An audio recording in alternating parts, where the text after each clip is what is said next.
பெரும் வரலாறாக வர இருக்கிற படையாண்ட மாவீரா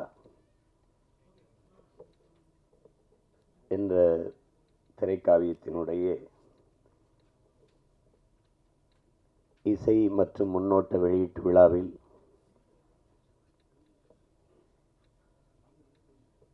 பங்கேற்றிருக்கிற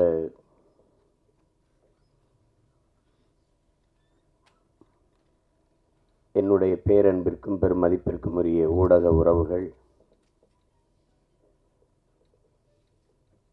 வாழ்த்தி அமர்ந்திருக்கிற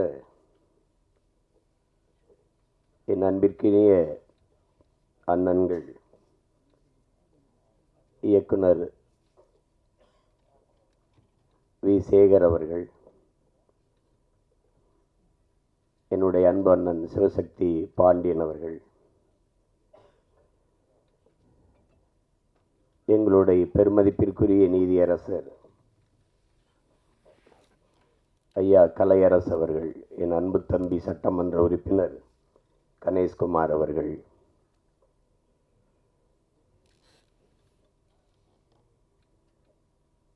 எல்லோருக்கும் என்னுடைய அன்பும் வணக்கமும். படையாண்ட மாவீரா என்ற படைப்பை படைப்பதற்கு காரணமாக இருந்த தயாரிப்பாளர்கள் அவர்களுக்குத்தான் இதிலே பெரும் நன்றியும் வாழ்த்துக்களையும் நாம் சொல்ல வேண்டியிருக்கிறது. அதிலே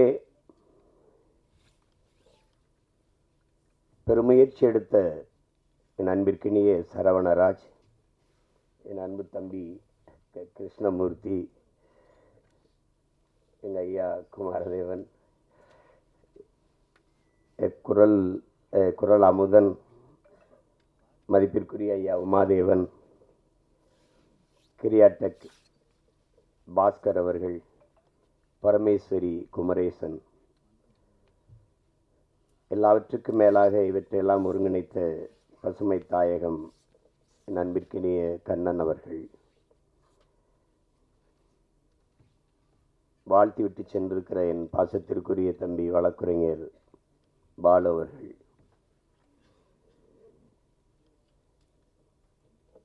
கேலி சித்திரத்தின் மூலம் சிந்திக்க வைக்கக்கூடிய பேராற்றல் கொண்ட என்னுடைய அன்பு இளவல் பாலா அவர்கள்,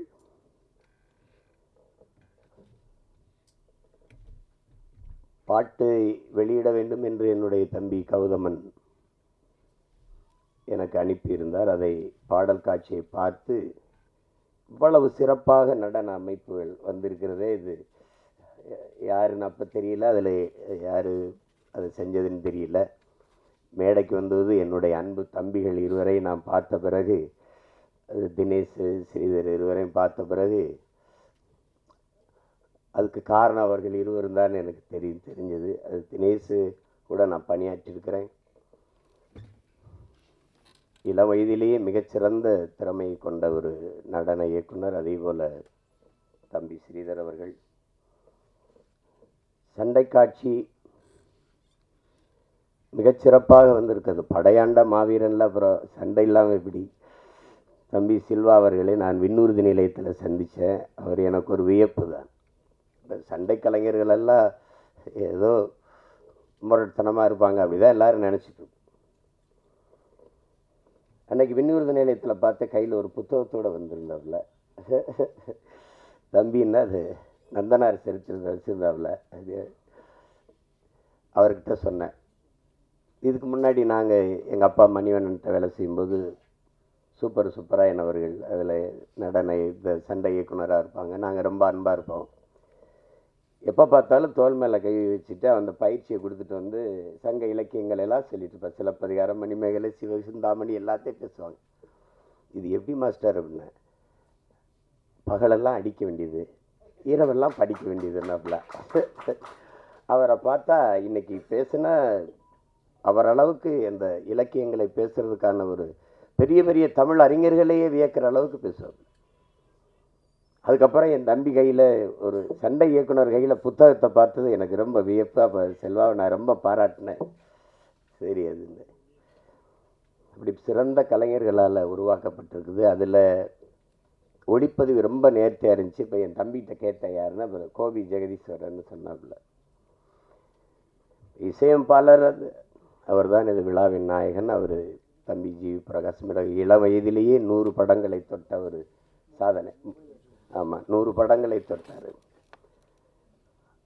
அப்போ அது அசூரன் படம் படத்தை பார்க்கும்போது அதன் பின்னணி இசை மிகச்சிறப்பாக செய்திருப்பார். அந்த காட்சிகள், அது அந்த சண்டை காட்சிகள் இதெல்லாம் நகரும்போது அந்த வயதில் இவ்வளவு ஆளுமையாக அவர் செய்கிறது ரொம்ப திறமையாக. அப்போ நானும் என் தம்பி மாதவனும் நடித்த ஒரு படம் இருக்குது. அது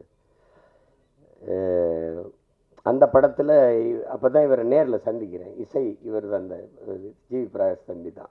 அப்புறம் நாங்கள் ரொம்ப நெருக்கமானது காரணம் மொழிப்பற்று, இனப்பற்று, இனமான உணர்வு தான். ரொம்ப நெருக்கமாக இருந்தோம். அப்புறம் அவர் பாடல்கள் எல்லாரும் செஞ்சுருவாங்க, பாடல்களை எல்லாரும் செஞ்சுருவாங்க. ஆனால் அந்த திரைக்கதை நகர்வுக்கு பின்னணி இசை கொடுத்து அதை தூக்கி நிறுத்துறதுங்கிறது பேராற்றல். அது இந்த நிலத்தில் நம்முடைய இசை இறைவன் அப்பா இளையராஜாவுக்கு இணையாக இன்னும் எவனும் பிறக்கலை. அதுக்கப்புறம் அந்த தலைமுறையில் தம்பி ஜிவி பிரகாஷ் ஒரு பெரிய கெட்டிக்காரர் என்பதை யாரும் மறுக்க முடியாது. அப்படி சிறந்த படைப்பாளர்களால் உருவாக்கப்பட்டிருக்கு. இதில் பின்னணி இசை ஷாம் அவர் செஞ்சுருக்காங்க. அவங்க ஏற்கனவே நான் சில படங்கள் பார்த்துருக்கேன். சிறப்பாக செய்யக்கூடிய ஆற்றல் பெற்ற கலைஞராக இருக்கார். இதில் என்னுடைய தம்பி கௌதமன் இங்கே படைப்பாளி என்பதை தாண்டி என்னுடைய பாசத்திற்குரிய தம்பி. ஏன்னா எங்கள் அப்பா வடைமலைக்கும் எங்கள் அம்மாவுக்கும் நான் மூத்த மகன். எனக்கு பின்னாடி தான் கௌதம், லெலினெல்லாம். இப்போ அந்த அடிப்படையில் தான் நான் இதை நாளைக்கு வைக்க முடியாதா, எனக்கு நான் வெளியூரில் இருக்கேனே, ரொம்ப வேலையாக இருக்கேன்னு. இல்லை, நீங்கள் வரணும், இருக்கணும், அவ்வளோதான் வச்சுட்டாப்புல. இது எடா பெரியது, எல்லா வேலையும் விட்டுட்டு அவசர அவசரமாக நிறுது பிடிச்சி நான் எல்லோரும் வந்திருப்பாங்களே, கொஞ்சம் தாமதமாகறமேன்னு ரொம்ப வருத்தமாக இருந்தது. அதுக்கு உங்கள் எல்லார்ட்டையும் நான் என் வருத்தத்தை தெரிவிக்கிறேன். கொஞ்சம் வர நேரம் ஆயிடுச்சு. கௌதமன்ட்ட இங்கே பாராட்டி எல்லாரும் பேசுகிறது மாதிரி அவர் எந்த ஒரு வேலையும் ஈடுபாட்டோட செய்யக்கூடிய ஒரு தம்பி. அவரோட நான் மகிழ்ச்சி படம் நடித்தேன், தம்பிக்காக தான் நடித்தேன். அப்புறம் அங்கே எங்கள் தயாரிப்பாளர் இருக்கிறாங்க மணிவண்ணன். அது எங்கள் எல்லார் மேலேயும் பேரன்பு. குறிப்பாக என் தம்பி கௌதம் மேலே அவருக்கு என்னை போலவே நேசித்து நிற்கக்கூடிய ஒரு பெரிய உறவுக்காரர் அவர். எங்கள் எல்லாருக்குமே கொடை அவர் தான். நாங்கள் ஒரு கூட்டம் நடத்தினா இருந்தாங்க, வந்து கொடுத்துட்டு போயிடுவார். 50,000 வச்சுக்கிறோங்க, 1,00,000 வச்சுக்கிறோங்க. அப்படி உறவினுடைய பிணைப்பு. அப்போ அதில் அப்போவே பார்த்து தம்பியுடைய ஈடுபாட்டை, அவனுடைய படைப்பின் ஆற்றலை ஆட்டோ சங்கர் நான் ரொம்ப பின்னாடி தான் பார்த்தேன். மக்கள் தொலைக்காட்சியில் தொலைக்காட்சி உருவாக்கத்தில் நாங்கள் அந்த குழுவில் இருந்து எங்கள் ஐயா கூட, எங்கள் ஐயாவுக்கு ரொம்ப நெருக்கமான ஒரு பிள்ளை. அதில் என் மேலே பேரன்பு. அதில்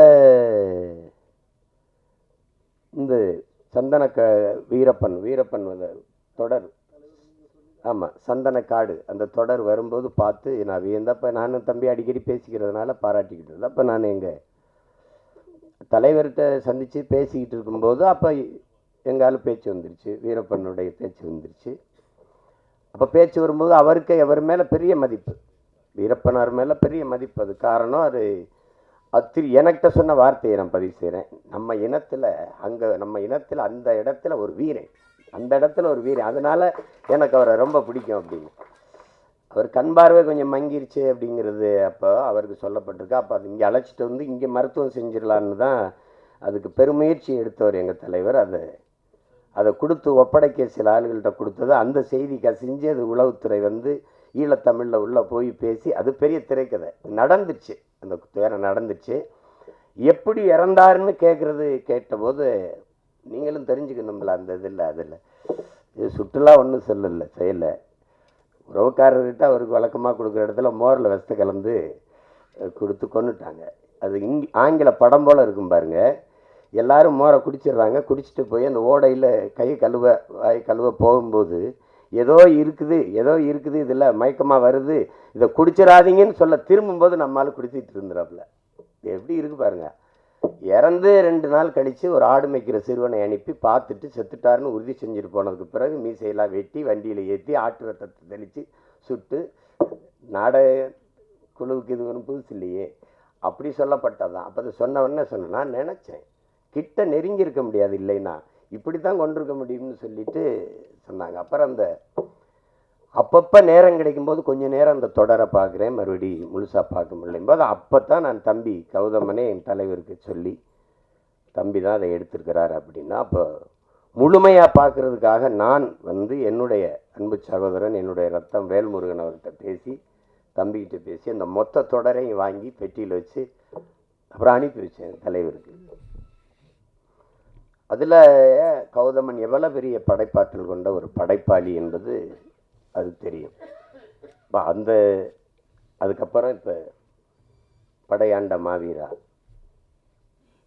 எங்கள் கண்ணன் அவர்கள் சொன்னது மாதிரி என் மேலே தனிப்பட்ட அன்பு கொண்ட என் அண்ணன் காடுவெட்டி குரு அவர்கள், எங்கள் 2 பேரையும், நான் ஒரு திசை அவர் ஒரு திசை, நாங்கள் அவர் இந்த வடபக்கம் நாங்கள் தென்பக்கத்தில் இருந்த பிள்ளைகள், ஆனால் 2 பேரை இணைத்தது எங்கள் தமிழ், அந்த இன உணர்வு மான உணர்வு எல்லாவற்றுக்கும் மேலாக உலகத்தமிழ் பேரினத்தை இணைக்கிற பெரும் காந்தமாக இருக்கிற எங்கள் தலைவன் பிரபாகரன். 2 தான் எங்களை இணைச்சது. இப்போ நம்ம அவரை மாவீரர் என்று போற்றி கொண்டிருக்கிறோம். அவர் சொல்கிறார், உலக தமிழனுக்கு ஒரே ஒரு தலைவன் தாண்டா, அது என் தலைவன் பிரபாகரன் தான் பேசுகிறது இருக்குது. நான் கூட என்னுடைய தனிப்பட பதிவில் அப்போ நாங்கள் எப்போ பார்த்தாலும் நாங்கள் பொங்கு தமிழில் சந்திப்போம். எங்கள் ஐயா அது அறக்கட்டில் இருக்குது, அந்த தியாகராய நகரில், அங்கே தான் நாங்கள் எல்லாம் சந்தித்து பழக்கம். எங்கள் ஐயா என் மேலே வச்சுருந்த அன்புக்கு ஒரே ஒரு சான்று சார், எங்கள் ஐயா மருத்துவர், பெரிய பெரிய அப்போ நான் கட்சி ஆரம்பிக்கல, நான் திரைப்பட இயக்குனர் தானே, சட்டமன்ற உறுப்பினர்கள் தலைவர்கள்லாம் பார்க்க வந்திருப்பாங்க. நானும் ஒரு ஓரத்தில் உட்காந்துருப்பேன், ஐயா வர சொல்லிட்டாங்க பார்க்கணுன்ட்டு. நேராக வருவாங்க, வாங்க அப்படின்னு என் கையை பிடிச்சி உள்ள கூட்டிகிட்டு போயிடுவாங்க. இருக்கிற எல்லாருக்கும் ஒரு வியப்பாக இருக்குது, இவன் யார் அந்த பையனை பிடிச்சி கூட்டிகிட்டு போகிறாங்க. அப்புறம் போய் பேசிட்டு நான் வந்த பிறகு மற்ற ஒவ்வொருத்தராக சந்திப்பாங்க. அதில் எங்கள் ஐயா என் மேலே வச்சுருந்த அந்த பற்று இன்னைக்கு வரைக்கும் எனக்கு நெகிழ்ச்சியாக இருக்குது. அப்போ அந்தப்போ நான் எங்கள் அண்ணன் காடுவெட்டி குரு இருப்பாங்க, அப்போ நிறைய பேசுவோம். அப்போ அந்த நேரம் ஈழப்ப சிக்கல்களை பேசுவோம், தலைவரை பற்றி பேசுவோம், மொழி குறித்து பேசுவோம், போராட்டம் குறித்து பேசுவோம். அப்போ தான் நாங்கள் தமிழ் பாதுகாப்பு இயக்க வச்சு மொழி மீட்சிக்கு பாடுபட்டோம். இல்லைன்னா 85 வயசில் தமிழை தேடி ஒரு தலைவன் இந்த நாட்டில் நடந்து போகிறாரு தெருவில்லைன்னா அது எங்கள் ஐயா மருத்துவர் ராமதாஸை தவிர அவர் இருக்க முடியாது. அப்படிப்பட்ட அன்பு என் மேலே எங்கள் அண்ணன் காடுவெட்டி குரு அவர்களுக்கு. என் தம்பி சொன்ன அந்த மருத்துவமனை காட்சியில் நான் அவர் மருத்துவமனையில் மருத்துவம் எடுத்துக்கொண்டு இருக்கும்போது அவரை பார்க்குறதுக்கு சென்று பார்க்க முடியல. அவர் சிறப்பு சிகிச்சை பிரிவில் இருந்தார். அது இன்னும் என் கண்ணுக்குள்ளே இருக்குது. அவ்வளோ பெரிய ஒரு தனி மனிதன் அப்படிங்கிறது, எல்லாராலையும் ஒரு மனிதன் நேசிக்கப்படுறது ரொம்ப கடினம், ரொம்ப கடினம். குருனா ஒரு நிமிர்வு, குருனா ஒரு ஒரு தினசுறது, ஒரு வீரம், ஒரு அச்சம் தெரிச்சு பறக்கும். அதாவது அது அப்படி ஒரு ஆள். அது இயல்பான மனிதன், பெரிய இலக்கியம் அப்படி பேசுறது, அந்த மாதிரி பேசுறது இயல்பாக தான் பேசுவார். ஆனால் ஒவ்வொரு வார்த்தையிலையும் அந்த பாசம் இருக்கும், அன்பு இருக்கும். அப்படி ஒரு நெருக்கமான எங்கள் அண்ணன். அவர் வீட்டில் வரவேற்பு அறையில் மாட்டப்பட்ட ஒரே படம் எங்கள் தலைவன் பிரபாகரன் படம் தான். அதை என் தம்பி அந்த படத்திலே பதிவு பண்ணியிருக்கிறாப்புல. ஆனால் தனிக்கு அதை விட்டுட்டது. தலைவர் படம் வர்றதுன்னா நாங்கள் சோரொட்டியில் ஓட்டாலே கிழிச்சு போட்டு போகுது. ஆனால் அதை விட்டுட்டது, அது என்னன்னு தெரியல. நான் கூட சொல்லுவேன், படத்தை பார்த்தே இப்படி பயப்படல, அவர் படையை பார்த்து எப்படி அப்படின்னு. 3ஆம் உலகப்போர் இனிமே வருதுன்னாங்க. அதெல்லாம் இல்லை, நாங்கள் 3ஆம் உலகப்போரை செய்த இனத்தின் மக்கள். ஏன்னா ஒரு தலைவனை ஒரு இனத்தை அழிக்க உலகம் முழுமைக்கும் படையை திரட்டி வந்தது எங்களது 22 நாடுகள் சேர்ந்து பிரபாகரன் என்கிற ஒரு தலைவனின் படையை எதிர்த்து போரிட்டு இருக்கு. அப்படின்னா இது உலக போரா இல்லையாங்கிறத நீங்கள் தான் முடிவெடுத்துக்கணும். அப்படிப்பட்ட ஒரு அண்ணன் என்னுடைய காடுவெட்டி குரு அவர்கள். குருன்னா மானம், வீரம் எல்லாம் சேர்ந்து தான் அந்த அந்த ஒரு அந்த ஒரு மகன் அவர். அப்போ அந்த இங்கே பேசியவரெல்லாம் சொன்னாங்க பாருங்கள், பணமாக இனமானா இனத்தின் பக்கம் நிற்கக்கூடிய ஒரு வீரன், ஒரு தமிழன் அவர். அப்போ அப்படித்தான் நீங்கள் மண்ணை காக்கிற போராட்டத்தில் எதற்காகவும் மண்ணை விட்டு கொடுக்காத தான் மாவீரனாக இருக்க முடியும். அதே தான் எங்கள் தலைவருக்கும். என் தாய் நிலத்தை இன்னொருத்தன் அடிமைப்படுத்தி ஆள அனுமதிப்பவன் எப்படி வீரனாக இருக்க முடியும்? என் தாயின் மடியில் இன்னொருத்தன் தலை வைத்து படுக்க எந்த மகன் சம்மதிப்பான்? அந்த உணர்வின் எழுச்சி தான், அதுதான் புரட்சியாகவும் போராட்டமாகவும் வருகிறது. அதை சிலர் என்ன பண்ணுவாங்க, இது கலவரம், தேவையில்லாத போராட்டம், இது வெட்டி வேலை, இப்படி பேசுறதுக்கு. அதான் என் தம்பி உணர்வு பூர்வமாக அதை எடுத்து உரைச்சார். அது பார்க்குறவனுக்கு தான். வெள்ளக்காரனுக்கு காந்தியே பயங்கரவாதி தான், காந்திக்கு பகத்சிங் கூட தீவிரவாதி தான். இப்படி தானே இருக்குது அது. இப்போ எங்கள் பார்வையில் எங்களுக்கு எங்கள் தலைவன் பிரபாகரன் யார், எங்களுக்கு எங்கள் அண்ணன் காடுவெட்டி குரு யாருங்கிறது தான். நீங்கள் எப்படி பார்க்குறீங்க? நீங்கள் வீரப்பனையே இன்னும் மாயாவி, சந்தல கடத்தல்காரன், திருடன் தான் நீங்கள் கற்பிச்சிங்க. எங்களுக்கு அவன் வனக்காப்பாளன், பிரபாகரன் இனக்காப்பாளன். அப்படி தான் நாங்கள் பார்ப்போம். அப்போ அதுதான் நாங்கள் எழுப்புகிற கேள்விக்கு இங்கே எவரிடத்தில் பதில் இருந்தது? சந்தன கடத்தல் வீரப்பன், சரி கடத்தினார், என்ன பண்ணார்? சந்தனக்கட்டையை வெட்டி வித்தார். யானைகளை கொன்று தந்தங்களை கடத்தி வித்தார். வித்தவர் காட்டுகள் இருந்தார், வாங்கினவன் எங்கிருந்தான்? வித்தவனே பல 100 கோடி செலவழித்து பல ஆயிரம் காவல்துறை படைகளை அனுப்பி தேடி போனீர்களே, வாங்கின ஒருத்தனை கூட கைது செய்யலையே. என்ன பதில் இல்லை? ஏன்னா வாங்கினேன் போகிறோம் அதிகாரத்தில் இருந்தான். அப்போ அந்த எங்கள் பக்கம் இருக்கிற நியாயங்களையும் எடுத்து பேசணும் இல்லையா? அதுதான் இந்த படையாண்ட மாவீரா பேசுது. அதில் அதை என்னுடைய தம்பி மிக நேர்த்தியாக செய்வார். என்னுடைய தம்பி கௌதமன் அது மிக நேர்த்தியாக செய்வார். அதற்கு துணையாக என் ஆர்வீர் இளவல் பாலமுரளிவர்மன், அவனுடைய உரையாடல் மிகச்சிறப்பாக இருக்கும். அது எந்த காலத்திலேயும் சந்தனக்காடுக்கும் அவன்தான் உரையாடல், ஆட்டோ சங்கருக்கும் அவன்தான் உரையாடல். இப்போ வன்னியர்களெல்லாம் அது அக்கினியிலிருந்து நெருப்பிலிருந்து பிறந்தவர்கள். அப்படி எனக்கு கூட சொல்லுவாங்க, இதெல்லாம் என்ன சினிமா நம்பும்படியாக இருக்குது, நெருப்பிலிருந்து யாராவது பிறக்க முடியுமான்னு. அது நம்ப முடியாவில்லை, அது நம்ப முடியாமல் கூட இருக்கலாம். ஆனால் நாங்கள் நெருப்பாக பிறந்தவர்கள் என்பதை யாரும் மறுக்க முடியாது. அதை இந்த படத்தில் வசனமாக என் உரையாடலாக என் தம்பிகள் பதிவு பண்ணியிருக்கிறாங்க. தமிழன் ஒரு நெருப்பு, பெரு நெருப்பு. அநீதியோ அச்சமோ அடக்குமுறையோ அண்ட விடாத அளவிற்கு ஒரு பெருநெருப்பாக வாழ்ந்த மறவர் கூட்டம் தான் தமிழர்கள். இங்கே பேசிய என்னுடைய தம்பி பேரரசு, எங்கள் அண்ணன் சேகர் அவர்கள்லாம் பேசினார் மொழி குறித்து, மற்றவர்கள் நம்மளை இழிவாக பேசுகிறது குறித்து, மொழி உணர்வற்று போகிறது. இப்போ பேச்சு வழக்கில் பழகிருச்சு எல்லாருக்கும். இப்போ சரி ஆங்கில சொற்களை கலந்து பேசி நம்ம ஒத்துக்கிறணும், நம்ம இனம் அழிந்துட்டது. நம்ம இப்போ தமிழ்நாடுன்னு பேர் வச்சுருக்கோம். இது தமிழுக்கும் தமிழருக்கும் சுடுகாடாக மாறி இருக்கிறது. தமிழ் இறந்துச்சு. தமிழை கொன்றவர்கள் தமிழர்கள் தான். தாய்மொழியை அழிய விட்ட ஒரு இனம் வரலாற்றில் வாழாது. வாழ்ந்ததா செய்தியே இல்லை. அப்போ நம்ம அழிஞ்சிட்டோம். சமஸ்கிருதம் கலந்து பேசி 1800 கன்னடம் பிறக்குது, 600 தெலுங்கு பிறக்குது, 1600 15ஆம் நூற்றாண்டில் மலையாளம்ங்கிற மொழி கிடையாது. தமிழிலிருந்து சமஸ்கிருதம் கலந்து எப்படி கலந்தோம்? வணக்கம், நமஸ்காரம், சோறு, சாதம், மகிழ்ச்சி, சந்தோஷம், அப்படி பிரிஞ்சிருச்சு. இப்படிதான் போச்சு. இது சாப்பிட்டீங்களா நீங்கள், போஞ்சை சீரா மீறு, ஒரே ஒளி அளவில் தான் பேசிட்டு இருப்பான். இப்படி போயிடுச்சு. கடைசியாக துளு, கன்னடமும் கலிதெலுங்கும் கவின் மலையாளமும் துளுவும் உதிரத்தில் உதித்தவேன் தமிழ்தாய் வாழ்த்தில் பாட்டு இருக்குது. அதை ஆட்சியாளர்கள், அன்றைய ஆட்சியாளர்கள் ஆரியம் போல் வழக்கொழிந்தை தூக்கினார்கள். ஏன்னால் அந்த பிராமணர்கள் வாக்கு போயிருமோ. அது கன்னடமும் கடிதலங்கும் கவின் மலையாளமும் அதை சொல்ல சொன்னால் அந்த மொழி பேசக்கூடிய மக்களின் வாக்கு போயிடும், அவங்க குறைவாக நினைப்பாங்க. தமிழுக்கு அந்த பெருமையை கொடுக்க அன்றைய ஆட்சியாளர்களுக்கு இப்போ கூட கீழடி 2500 ஆண்டுக்கு முன்னாடி இருக்க தமிழனின் தொன்ம நாகரிகம் ஒரு தோராய கணக்கு தான் 2600 5000 ஆண்டா கூட இருக்கலாம். 2 ஏக்கரில் தோண்டிட்டு இது திராவிட நாகரிகம்னு ஒரு கூட்டம், இது இந்திய நாகரிகம் என்ற ஒரு கூட்டம்.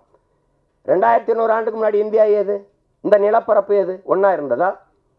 இப்படி ஒரு பேரில் இருந்ததா? 2200 ஆண்டுக்கு முன்னாடி திராவிடம்ங்கிற சொல் ஏது? திராவிடம்ங்கிற ஒரு நாடு எது? இதெல்லாம் ஏது? இந்த கன்னடம் தெலுங்குலாம் ஏது? இதை தமிழர்கள் நாகரிகம், தமிழனுடைய பண்பாடு, தமிழனின் அடையாளம், தொன்மம் என்று சொல்ல வாய் வரல. அதை விட்டு கொடுக்க முடியாது. தமிழனுக்கு அந்த பெருமையை கொடுத்துடக்கூடாது. அதான் இவங்களுக்கு இருக்கிற சிக்கல். இந்த நிலையில்தான் வீழ்த்தப்பட்ட தமிழ் தேசிய பிள்ளைகள். எங்கள் தலைவர் சொல்லுகிறார், உலகத்தில் 13 கோடி தமிழ் மக்கள் உலகெங்கும் பரவி வாழ்ந்தாலும் தமிழீழ மண்ணில்தான் தமிழ் தேசிய மக்களின் ஆன்மா விழிப்புற்றதுங்கிறார். நான் அடிமையாக இருக்கிறேன், விடுதலைக்கு போராட வேண்டும் என்கிற வீர உணர்வு, விடுதலை உணர்வு எழுச்சியுற்றது. விடுதலையின் முதல் படியே விழிப்புணர்வு தான். அந்த விழிப்புணர்வு வந்தது தமிழீழ மண்ணில் தான்ங்கிறார். இன்றைக்கு அந்த விடுதலை போராட்டம் வீழ்த்தப்பட்ட அந்த நொடியிலிருந்து உலகெங்கும் வாழ்கிற தமிழ் தேசிய மக்களின் மொத்த மக்களினுடைய ஆன்மா விழிப்புற்றது. குறிப்பா தமிழகத்தில் இன்று பேரெழுச்சியாக வருகிறது. அதுதான் எளிய பிள்ளைகள். எங்களுக்கு 36 லட்சம் 40 லட்சம் வாக்குகளை தந்து தமிழ் மக்கள் அங்கீகரிக்கப்பட்ட ஒரு கட்சியாக மாற்றிருக்கான்னா, இன்னும் மான உணர்வும் இன உணர்வு உள்ள தமிழர்கள் சாகல எல்லாம் இருக்கான். எங்கு பிறப்பினும் தமிழன் தமிழனே, இங்கு பிறப்பினும் அயலான் அயலானங்கிறார் எங்க புரட்சி பாவலர். அதுதான் முக்கியம். அவருக்கு ஏற்க, கன்னடருக்கு தமிழிலிருந்து இந்த கன்னட மொழி வந்ததுங்கிறது ஏற்க அவங்களுக்கு மனசு இல்லை. அண்ணன் கமலஹாசன் பேசுனது சும்மா கதை இல்லை, வரலாற்றே சொல்றாரு. அது ஏற்றுக்கிறது எதிர்த்துக்கு, அதை பற்றி பிரச்சனை இல்லை. அவர் படத்தை நீ ஓட விட மாட்டேங்கிற. ஏன்? நான் உன்னுடைய KGF 1வது பகுதியும் 2வது பகுதியும் இங்கே சுதந்திரமாக ஓட விட்டல, அதுக்கு பரிசு. இப்போ நீ தான் கிழிக்க முடியும், எங்களுக்கு கிழிக்க முடியாதா? நீ தான் தடுக்க முடியும், எங்களுக்கு தடுக்க முடியாதா? முடியும். ஆனால் நாங்கள் செய்யலை. ஏன்? தமிழனின் பேரன்பும் பெருந்தன்மையும் மாண்பும். படத்திலையா போட பகையை காட்டுறது? படத்திலையா? படத்தில் குடிக்கிற நீரில் இதுலையாமா? இதுல இல்லாமா பகை? எப்படி இருக்கு பாருங்க. உங்க படம் வராது, உங்க படம் ஓடாது. இப்போ தமிழிலிருந்து வந்தது கன்னடம் என்றதை ஏற்க முடியாத அவர்கள் தமிழை ஏற்கல. தமிழிலிருந்து வந்ததுங்கிறது ஏற்கல. ஒரு தலைவருக்கு தமிழையே ஏற்கல. தமிழையே சனியன் ஒழிக்கணும்ன்றல. தமிழை சனியனை ஒழிக்கணும்னு சொன்னவரை தமிழர் தலைவராகவும் தந்தையாகவும் கொண்டாடணும் ஒரு இனம், உலகத்திலே கேடுகட்ட மானங்கட்ட இனம் தமிழன் தான். அவன் என் மொழியவே ஏற்க மாட்டேங்கிறான், அதுலேருந்து வந்ததுங்க ஏற்க மாட்டேங்க. அவரை நான் தலைவனாக ஏற்கணுங்கிறத, இப்படி ஒரு உலகம், இப்படி ஒரு சமூகம் எங்கேயாவது இருந்திருக்க பாருங்க. இதுதான் இது. படையாண்ட மாவீராங்கிறது ஒரு திரைப்படமாக பார்த்து இதை சுருக்கிட முடியாது. இத்தனை பேருடைய உழைப்பு சிறுக சிறுக சிறுக சிறுக. நான் கூட அது எப்போ முடிப்பேன் முரளிகிட்ட கேட்கும் போதெல்லாம் கேட்பேன், எப்போ தாண்டா முடிப்பேன் அதை அப்படின்னு. சிறுக சிறுக வழி இல்லை. பிள்ளைகள் 100 சேர்த்து 1 லட்ச ரூபா கொடுத்துருக்காங்கன்னா அந்த உணர்வு, அந்த பங்களிப்பை, அதற்காவது இந்த படம் மாபெரும் வெற்றியான இந்த படத்து வெற்றி அடையணும்.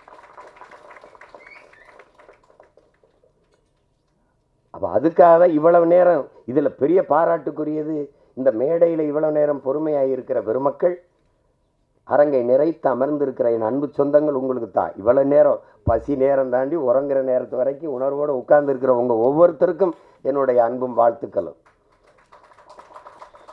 அதில் என்னுடைய தம்பி கௌதமனுடைய படைப்பாற்றலை, அவன் அந்த பாட்டை எடுத்த விதம், சண்டை காட்சி முன்னோட்டத்தை வரும்போது எனக்கு இங்கே ஓடிடும் அப்படின்னு தெரிஞ்சு, எனக்கு நான் விண்ணூர்தியில் இறங்கினோன்னே எனக்கு கொடுத்துட்டாப்புல, அனுப்பிட்டாப்புல. வரும்போதே பார்த்துட்டு வந்தேன். அவ்வளவு சிறப்பாக எதிர்பார்ப்பார். நீங்கள் ஏன்டா எங்கள் பெண்களை ஒரு அக்கா தங்கையாகவே பார்க்க உங்களால் முடியாதா? அந்த உரையாடல், பல இடங்களில் உரையாடல், அவர் நடிப்பு, அந்த சண்டை காட்சியில் அவன் காட்டிய வேகம் எல்லாமே மிகச்சிறப்பாக இருக்குது. அந்த முன்னோட்டத்தை பார்த்தாலே படம் உறுதியாக வெற்றியடையும் ஒரு எதிர்பார்ப்பை, இந்த படத்தை பார்க்க வேண்டும் என்கிற தூண்டுதலை தந்துருக்கு. பாடலெல்லாம் மிகுந்த இதை பிடிச்சி மிகுந்த செலவு பண்ணி எடுத்திருக்கான் பாட்டெல்லாம். அந்த ஒரு பாட்டை நாங்கள் வெளியிட்டோம், நான் எங்கள் ஐயா கவி முத்தமிழ் பேரறிஞர் வைரமுத்து எல்லாரும் அதில் ஒரு நாளில் வெளியிடணும்னு சொல்லும்போது புலிக்கொடி எங்கள் கொடி அப்படின்னு என்னை கனடாவில் கைது பண்ணி வச்சுக்கிட்டு, இது இந்த கொடி எல்டிடி, சிம்பிள் ஆஃப் எல்டிடின்னே சொல்லியிருந்தா. என் பரம்பரை கொடிடா இது, என் பாட்டை கரிகாலன்லேருந்து அரசேந்திரன்லேருந்து அருண்மொழி எல்லாரும் தூக்கி பிடிச்ச கொடி. அப்புறம் 1 மணி நேரம் சண்டை, 2 பேருக்கு கைது சண்டை நடக்குது அதில். அப்போ அது புலிக்கொடி எங்கள் பரம்பரை கொடி. ஏன் எங்களுக்கு எங்கள் தலைவர் சொல்கிறார், அவரே சொல்கிறார், ஏன் புலிக்கொடியை நான் எடுத்தேன், பாண்டியனுடைய மீன் எடுத்திருக்கலாம், சேரனுடைய வில்லம்பு எடுத்திருக்கலாம். அவர்களெல்லாம் அவரவர் எல்கைக்கு உட்பட்ட நிலப்பரப்பை ஆண்டார்கள். ஆனால் சோழ பெரும்பாட்டன் அருண்மொழி சோழன் மட்டும்தான் உலகத்தின் பல்வேறு நிலப்பரப்பை வென்று 3வது பெரிய வல்லரசை நிறுவினார். தமிழனுடைய கொடி பன்னியோ நாயோ பூனையோ கிடையாது. மீன் அப்படி பாய்ச்சல் இருக்கும், வில் அம்பு அப்படி பாய்ச்சல் இருக்கும், புலி பாய்ச்சல் இருக்கும். அப்படி அதை ஏன் புலியை வச்சான்? புலி ஏன் கொடியா இருக்கணும்? பசியோட கிடக்கும் புலி விரட்டி போய் வேட்டையை அடிக்கும். இறையை அடிக்கும்போது வலது கை பக்கம் விழாமல் இடது கை பக்கம் விழுந்துச்சுன்னா வீரத்துக்கு இழுக்குன்னு சாப்பிடாம போயிடும். அந்த மானமுள்ள விலங்கு புலி. அதனால மான தமிழ் மறவன் கொடியில புலியை ஏந்தினான். அப்படிப்பட்ட அத புலிக்கொடி எங்கள் கொடின்னு வரி, ஒரு வரி 2 வரி இல்லை. நீ நதியில் குளித்த போதும், நீ குளித்தது போதும், இனி குருதியில் குளித்து வாடான்னு சொல்லி அந்த மாவீரா வாங்குற அந்த பாடல் வரிகளை அவரை தவிர வேற யாரும் எழுத முடியும்னு சொல்லுங்க. ஆமா, பொடி நடை போட்டது போதும் புலிநடை போட்டு வாங்கிறது. எரிமலை பொடிபட, எதிரிகள் அடிபட, கோழைகள் வழிவிட, ஏழைகள் வழிபட வா மாவீராங்கிறதெல்லாம் அவரை தவிர யார் எழுத முடியும்? வைரமுத்துங்கிறது நம்மளோட வாழ்ந்து கொண்டு இருக்கிற ஒரு மகன், ஒரு மனிதர். அப்படிதான் நம்ம பார்க்குறோம். அதை ஒரு திரைப்படத்துக்கு பாட்டு எழுதுகிற ஒரு பாடலாசிரியர் போல பார்க்குறோம். உலகத்தில் ஒரு கவிஞனால், ஒரு பாவலனால், ஒரு புலவனால் புவி வெப்பமாகுவதை பாடுவதற்கு இந்த பூமியில் ஒரு புலவனும் கிடையாது. எங்கள் வைரமுத்தை விட்டா ஒருத்தன் கிடையாது. மரம்னா என்ன என்று பாடுவதற்கு இந்த மண்ணில் இன்னும் எவனும் பிறக்கல. எங்கள் வைரமுத்தை விட்டா எல்லாரும் ஒன்று பார்ப்பீங்க, அவன் பார்ப்பான். மரம் பூமியின் ஆச்சரிய குறி, இப்படி யாரும் பார்த்துருக்க மாட்டாங்க. இப்படி யாரும் பார்த்துருக்க மாட்டாங்க. மரம் இல்லை என்றால் மழைக்கு யார் மனு அனுப்புவது? மழைக்காக யார் மனு போடுவது? மரம் இல்லை என்றால் காற்றை யார் சலவை செய்வது? யாரு கேட்பா? மரம் இல்லை என்றால் என்ன இருக்கிறது? மரம் மனிதனின் மூச்சு காற்று. இதுல என்ன பாருங்க, மரம் எல்லா உயிரினங்களும் மூச்சு காற்றை நற்காற்று சுவாசித்து கெட்ட காற்றை வெளியிடும். ஆனால் மரங்கள் கெட்ட காற்றை சுவாசித்து நற்காற்றை வெளியிடும். அதனாலதான் நம்மெல்லாம் உயிர் வாழ முடிகிறது. அப்ப மரம் மண்ணின் வரம், வளர்ப்பதே மனித அறம் என்று பாடிய ஒரு கவி நம்மோடு இருக்கிறார் என்றால் அது நம்முடைய முத்தமிழ் பேரறிஞர் ஐயா வைரமுத்தவர்கள் தான். பாரதி மகா கவிஞன். ஏன் கவிஞனுக்கு மகா கவிஞனுக்கு என்ன? காலம் உருவாக்கியவன் கவிஞன், காலத்தை உருவாக்கியவன் மகா கவிஞன். அது பாரதி, நம் பாட்டன் பாரதி. எங்காலும் மகா கவிதை தந்தவர். 3ஆம் உலகப் போருங்கிற புத்தகத்தை நீங்க படிங்க. நீங்க அவர் எழுதின கருவாச்சி காவியம், கள்ளிக்காட்டு இதிகாசம் 3ஆம் உலகப் போர் ஆங்கிலத்தில் வந்திருந்தால் உலகத்தில் எந்த எழுத்தாளனும் அவருக்கு இணையான இருக்க முடியாது. உலகம் கொண்டாடி இருந்திருக்கும். அவன் கெடுவாய்ப்பா நம்ம இனத்தில் பிறந்துட்டா, வடுகப்பட்டியில் தேதியில் தமிழில் எழுதிட்டாலும் அதெல்லாம் அது யாரும் மதிக்கிறது இல்லை. அவர் இருக்கிற இடம் வேற, நான் இருக்கிற இடம் வேற. அதை நாங்கள் 2 பேருமே பேசி முடிவு பண்ணிட்டோம். நம்ம ஒரே இலக்கை நோக்கி பாய்கிற இருவரும் நதிகள்ன்ட்டு. அது வேற, இது வேற. புரிதுன்னு நினைக்கிறேன். அதில் போய் நம்ம பேசிக்கிற வேண்டியதில்லை. ஆனால் ஒரு பாவலனால் நீங்கள் நினச்சி பாருங்க, இந்த உலகத்தில் ஒரு கவிஞனால் அரசியல் பேச முடியுமா? புவியியல் பேச முடியுமா? பொருளாதாரம் பாட முடியுமா? வரலாறை பாட முடியுமா? இலக்கியம் பாடுவார்கள். மருத்துவத்தை பாட முடியுமா? மருத்துவத்தை பாடுமா? எங்கேயாவது கேட்பார், தொப்பை முயலோ தொப்பை கிளியோ உண்டா? அப்படி அவரை மாறி நீங்க எல்லாவற்றையும் குறித்து பாட முடியும், எழுத முடியும், பேச முடியும் என்றால் உலகத்தில் ஒரே கவியால் தான் முடியும். அது நம்முடைய முத்தமிழ் பேரறிஞர் ஐயா வைரமுத்தால தான் முடியும். அவரோடு நீங்கள் பொருளாதாரம் பேசலாம், இலக்கியம் பேசலாம், மருத்துவம் பேசலாம், வரலாறு பேசலாம், அறிவியல் பேசலாம், புவியியல் பேசலாம், உளவாண்மை பேசலாம், எதை பற்றியும் பேசலாம். அப்படி ஒரு கவிஞன் இந்த நிலத்தில் இனி வருவது அரிதினும் இல்லை. உயிரை பிரிவது மட்டும் சாவில்ல, ஊரை பிரிவதும் சாவுதாண்டான்னு எழுதியிருக்காப்ல. நிலநாவரசரார் பாருங்க, பெத்த தாய் தந்தரை கட்டிய மனைவி பிள்ளைகளை பிரிவதல்ல சோகம், ஆடு மாடுகளை பிரிவதல்ல, காடு மேடுகளை வீடு நிலங்களை பிரிவதல்ல, சொத்து சுகங்களை பிரிவதல்ல, தான் பிறந்த மண்ணை பிரிவதுதான் உலகத்திலே பெரிய சோகம்னு இல்லைன்னா பதிவு செஞ்சிருக்க முடியாது. அதுதான் இது. உயிர் பிரிவது மட்டுமல்ல சாவு, ஊரை பிரிவதும் சாவுதான்.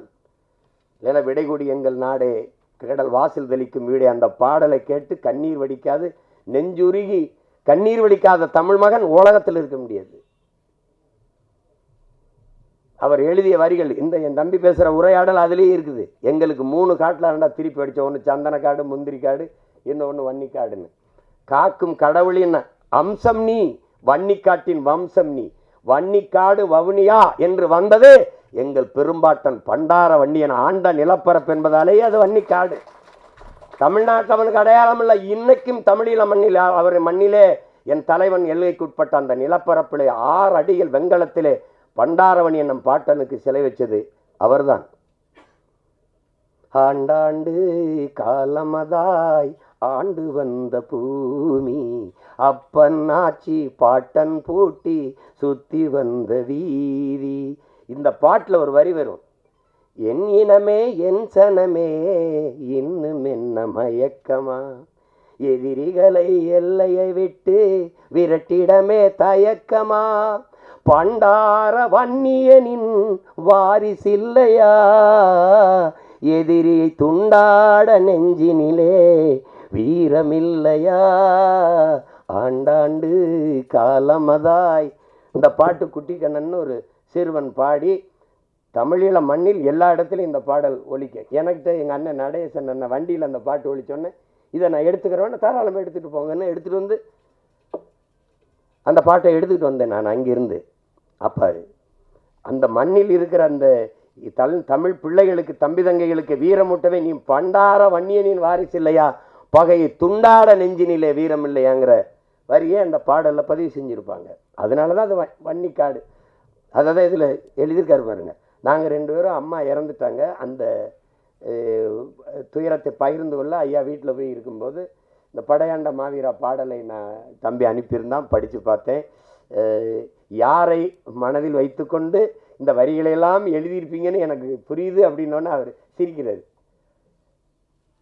அது இப்போ புரியுதுன்னு நினைக்கிறேன் உங்களுக்கு. அவர் முழுக்க முழுக்க நானும் சரி, இங்கே இருக்கிற என் தம்பியும் சரி, என் தம்பி கணேஷ்குமாரோ, இங்கே இருக்கிற எல்லாரும் சரி, என் தம்பி எங்கள் அண்ணன் காடுவெட்டி குருவும் சரி, நாங்கள் உயிருக்கு உயிராக உள்வாங்கி கொண்டவர் எங்கள் உயிர் தலைவன் மேதகு பிரபாகரன் அவர்கள் தான் என்பதில் யாருக்கும் மாற்று கருத்து இருக்க முடியாது. அப்படிப்பட்ட ஒரு மகா கவிஞர், இந்த ஒரு பெருங்கவி இந்த படத்தில் வந்து பாடல்களை தந்திருக்கிறார். எல்லாமே வெற்று வரிகளை இசை சந்தத்திற்கு எழுதி நிரப்புற வரிகள் அல்ல, உணர்வு சூடற்று இருக்கிற தமிழ் இன பிள்ளைகளை உசிப்பி விடுகிற வரிகள்லாம் எல்லாம். அது திரையில் அந்த பாடல் பதிவுகளோட காட்சி வடிவத்தோடு வரும்போது என் தம்பி சொல்கிற மாதிரி ஒரு நெகிழ்ச்சி, ஒரு உணர்வு பெருக்கம் இருக்கத்தான் செய்யும். அது அப்படிப்பட்ட ஒரு படைப்பாக படையாண்ட மாவீரா வருது. இதில் என்ன அப்படின்னா, எங்கள் ஐயா நீதியரசர் கலையரசு அவர்கள் சொன்னாங்க, நாங்கள் குறைவாக தானே பேசுவோம், எல்லா நீதிபதிகளுக்கும் பேச வராது, நாங்கள் பேசுகிறது தானே கேட்போன்ட்டு. இதில் ஒரு பெரிய இது பேசுகிறது பிரச்சனை இல்லைங்க ஐயா, அது கடைசியாக பேசுகிறது தான் ரொம்ப கடினம்.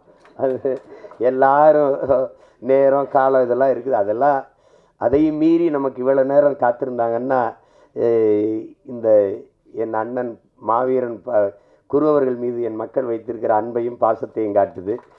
அந்த படை வீரன்கிற படைப்பு அதை செய்திருக்கிற என் தம்பி கௌதமன் மேலே வச்சிருக்க அன்பையும் பாசத்தையும் காட்டுது. நான் வந்தது என் அண்ணன் காடுவெட்டி குருவுக்காகவும் என் தம்பி கௌதமனுக்காகவும் தான். இப்போ நான் வந்ததில் பெருமை அடைகிறேன். இந்த படைப்பை படைக்க இவ்வளவு பேர் என் உரம் பிறந்தார்கள். அண்ணன் உமாதேவனிலிருந்து தம்பி கிருஷ்ணமூர்த்தி, ஐயா சரவணராஜன் எல்லாரும் சேர்ந்து இவ்வளோ பேர் நின்றுருக்கும்போது அதில் நம்ம இன்னும் எவ்வளோ நேரம் வேணாலும் நின்று அதுக்காக இருக்கலாம். அதில் நமக்கு பெருமையும் மகிழ்ச்சியும் தான். என் தம்பிக்கு இந்த படைப்பை படைக்க தோல் நின்றவங்க எல்லோருக்கும் என்னுடைய பேரன்பும் பெரும் நன்றியும், குறிப்பாக தம்பி குரலமுதன் எல்லோருக்கும். அதில் அவன் கஷ்டப்பட்டு எடுத்தாலும் சிறந்த கலைஞர்களை கூட வச்சுக்கிட்டான். தம்பி சில்வா, என் தம்பி தினேஷ், ஸ்ரீதர் போன்ற தம்பிகளையெல்லாம் கூட வச்சுக்கிட்டு நல்ல படத்தொகுப்பு இருக்குது, சிறந்த படத்தொகுப்பு. ஒளிப்பதிவாளர் மிக அருமையாக பதிவு பண்ணியிருக்கார் அந்த முந்திர காடுகளை, அந்த இடத்தையெல்லாம். படம் மாபெரும் வெற்றி அடையணும். அது என்னென்னா, எப்போவாவது உங்களுக்கு தெரியும், தமிழர்களினுடைய அடையாளங்கள்லாம் மறைக்கப்படுது, தமிழருடைய எங்களுக்கென்று யாரும் இல்லாதது போல காட்டப்படுது. எங்களுக்கென்று பெண்ணிய உரிமையா அதை பேச தமிழனுக்கு எவனும் இல்லை. பெண்கள்லாம் இல்லைன்னா எப்படி? பெண்ணை காப்பிய நாயகியாக வைத்து பாடிய ஒரு இனத்தில் பெண்ணை போற்றாமல் என்ன செஞ்சுருப்போம்? 100க்கும் மேற்பட்ட பெண்பார் புலவர்கள் இருந்திருக்கிறார்கள். அவர்கள்லாம் கல்வியறிவு பெற்று பாடாமல் எப்படி வந்தாங்க? எப்படி வந்தாங்க? தமிழ் குடும்பங்களில் 90 விழுக்காடு எல்லாருக்கும் குலதெய்வங்கள் பெண்களாக இருக்கிறாங்க. எனக்கு வீரமாகாளி என்னுடைய குலதெய்வம். எல்லாருக்குமே இங்கே பெரும்பாலும் 1-2 பேருக்கு தான் பேச்சு முத்தா ஐயனார் கற்பனை இருக்கும். இருக்கு எல்லாருக்குமே பெண்கள் தான். பெண்களை குல தெய்வங்களாக வச்சு போட்டுருக்கிற குடும்பத்தை நாங்கள் பெண்களை அடிமைப்படுத்தணும், நாங்கள் தான் அது பண்ணோம் அப்படின்னு. எங்களுக்கு பல்லு வளர்க்க தெரியாது, வேப்பங்குச்சி ஒடிச்சு விளக்கி விட்டவங்க இதான் மாதிரி எல்லாத்தையுமே ஒரே ஆளுக்கு கொடுத்துறது. எங்களை போல ஒரு மாண்பு கொண்டு வாழ்ந்த இனம் உலக வரலாற்றில் உண்டா? எங்களை போல உலகத்தையே கட்டி ஆண்ட என் பாட்டன் அருண்மொழி சோழன் எந்த இனத்தையாவது அடிமைப்படுத்தி ஆண்டான் என்று வரலாற்றில் ஒரு துளி செய்தியை உங்களால் காட்ட முடியுமா? உங்களால் காட்ட முடியுமா? தமிழர்கள் யாரையாவது அடிமைப்படுத்தி ஆண்டார்கள், கொடுமைப்படுத்தி கொன்றார்கள் என்று எந்த இடத்திலையும் செய்தீர்கள்? எந்த இடத்தில் இருக்காது. எல்லாரும் மானுட நேயம் பேசினான். உலகத்தில் ஒரே ஒரு இனம்தான் உயிர்மை நேயம் பேசியது. பிறப்பு ஒக்கும் எல்லா மனிதருக்கும் என்று பாடவில்லை, பிறப்பு ஒக்கும் எல்லா உயிருக்கும் என்று பாடியது. பகுத்துண்டு பல் உறவுகள் என்று பாடவில்லை, பகுத்துண்டு பல் உயிர்கள் என்று பாடியது. எல்லாரும் என்ன பேசிட்டு இருந்தான்? யாதும் ஊரே யாவரும் கேளீர், எல்லோரும் நம் உறவினர்கள் என்று பாடியவன் தமிழன் தான். உலகம் தழுவி நேசித்து நின்ற ஒரே இனம் தமிழன் தான். ஆனால் எங்களைத்தான் இன வெறியர்கள், மொழி வெறியர்கள், தேச துரோகிகள் எல்லாம் சொல்வார்கள். காவிரி நதிநீர் அவருக்கு, முல்லை பேரியாற்று நதிநீர் அவருக்கு, அவரவர் நிலத்தின் வளம் நீர்வளம் அவருக்கே என்றால் என் நிலத்தின் வளம் எனக்கே என்று நான் நின்றால் நாடு என்னாகும்? இறையாண்மை என்னாகும்? ஒருமைப்பாடு என்னாகும்? என்னுடைய நிலத்திலிருந்து வரும் நெய்வேலி பழுப்பு நிலக்கரி மின்சாரம் எனக்கே என்று நான் நின்றால் என்னாகும்? என்னுடைய நிலத்தில் எடுக்கப்படுகிற மீத்தேன் ஈத்தேன் ஹைட்ரோ கார்பன் எனக்கே என்றால், அணுவுல என் நிலத்தில் மின்சாரம் எல்லாருக்கும், வெடித்து செத்தால் சாவு தமிழனுக்கு. அப்படி அவரவர் வளம் அவரவருக்கே என்றால் தமிழனுடைய வளம் தமிழனுக்கு என்று நின்றால் தேசிய ஒருமைப்பாடும் இறையாண்மையும் எங்கே போகும்? சொந்த நிலம், என்னுடைய பாட்டன் ஜம்புலிங்க முதலியாரோட சொந்த நிலம் 500 ஏக்கர் நெய்வேலியிலே. இந்த நாட்டுக்காக 500 ஏக்கரை விட்டு கொடுத்த ஒருத்தன் என் தாத்தன் ஜம்புலிங்க முதலியார். அப்படி யாராவது உண்டா? 50,000 தாத்தா வழக்கறிஞர், அப்பா வழக்கறிஞர், அவர் வழக்கறிஞர். 50,000 அன்றைக்கு நீதிமன்றத்தில் நேர் நின்றால் சம்பளம் 50,000. பரம்பரை பிறக்கும் போது செல்வந்தனாக பிறந்த ஒரு மகன் இந்த நாட்டின் விடுதலைக்காக சொத்தம்பட்டையும் வித்து மக்களின் மானம் காக்க கப்பல் ஓட்டிய ஒரு தமிழன் எங்களுடைய பாட்டன். செக்கிழுத்து செத்தான் இந்த நாட்டின் விடுதலைக்காக. மாடு கூட இழுக்க திணறுகிற செக்கை இழுத்தவன் என்னுடைய பாட்டன் வ.உ. சிதம்பரனார். எப்படி இருக்கு? தொலைக்காட்சியில் பேசும்போது வ.உ.சி, மாப்போசி, காமராஜர். ஆனால் ராமசாமி ஐயாவை சொல்லும்போது பெரியார் என்று சொல்ல வேண்டும், தந்தை பெரியார் என்று சொல்ல வேண்டும் என்கிறீர்கள். யாராவது ஒரு பெருந்தலைவர் காமராஜ், தெய்வ திருமகன் முத்துராமலிங்க தேவர், நேர்மையின் நேர்வடிவம் கக்கன், கப்பலோட்டிய தமிழன் வ.உ.சி, அப்படி யாராவது சொல்றது உண்டா? யாராவது நீங்க கேட்டது உண்டா? இல்லை விவாதங்கள்ல பொது மேடைகள்ல மாப்போசி, ஏன் சிலம்பச்சிறுவர் மாப்போசி சொன்னால் நாக்கு சுலுக்கிக்கிறோமா?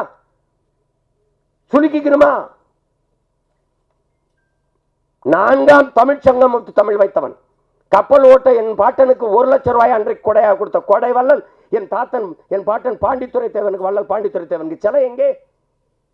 ஒரு வளைவில் சுற்றுலா மரப்பாச்சி பொம்மை தண்ணி வச்சிருக்கான். பார்க்கும் போதெல்லாம் நெஞ்சு வெடிக்கும்.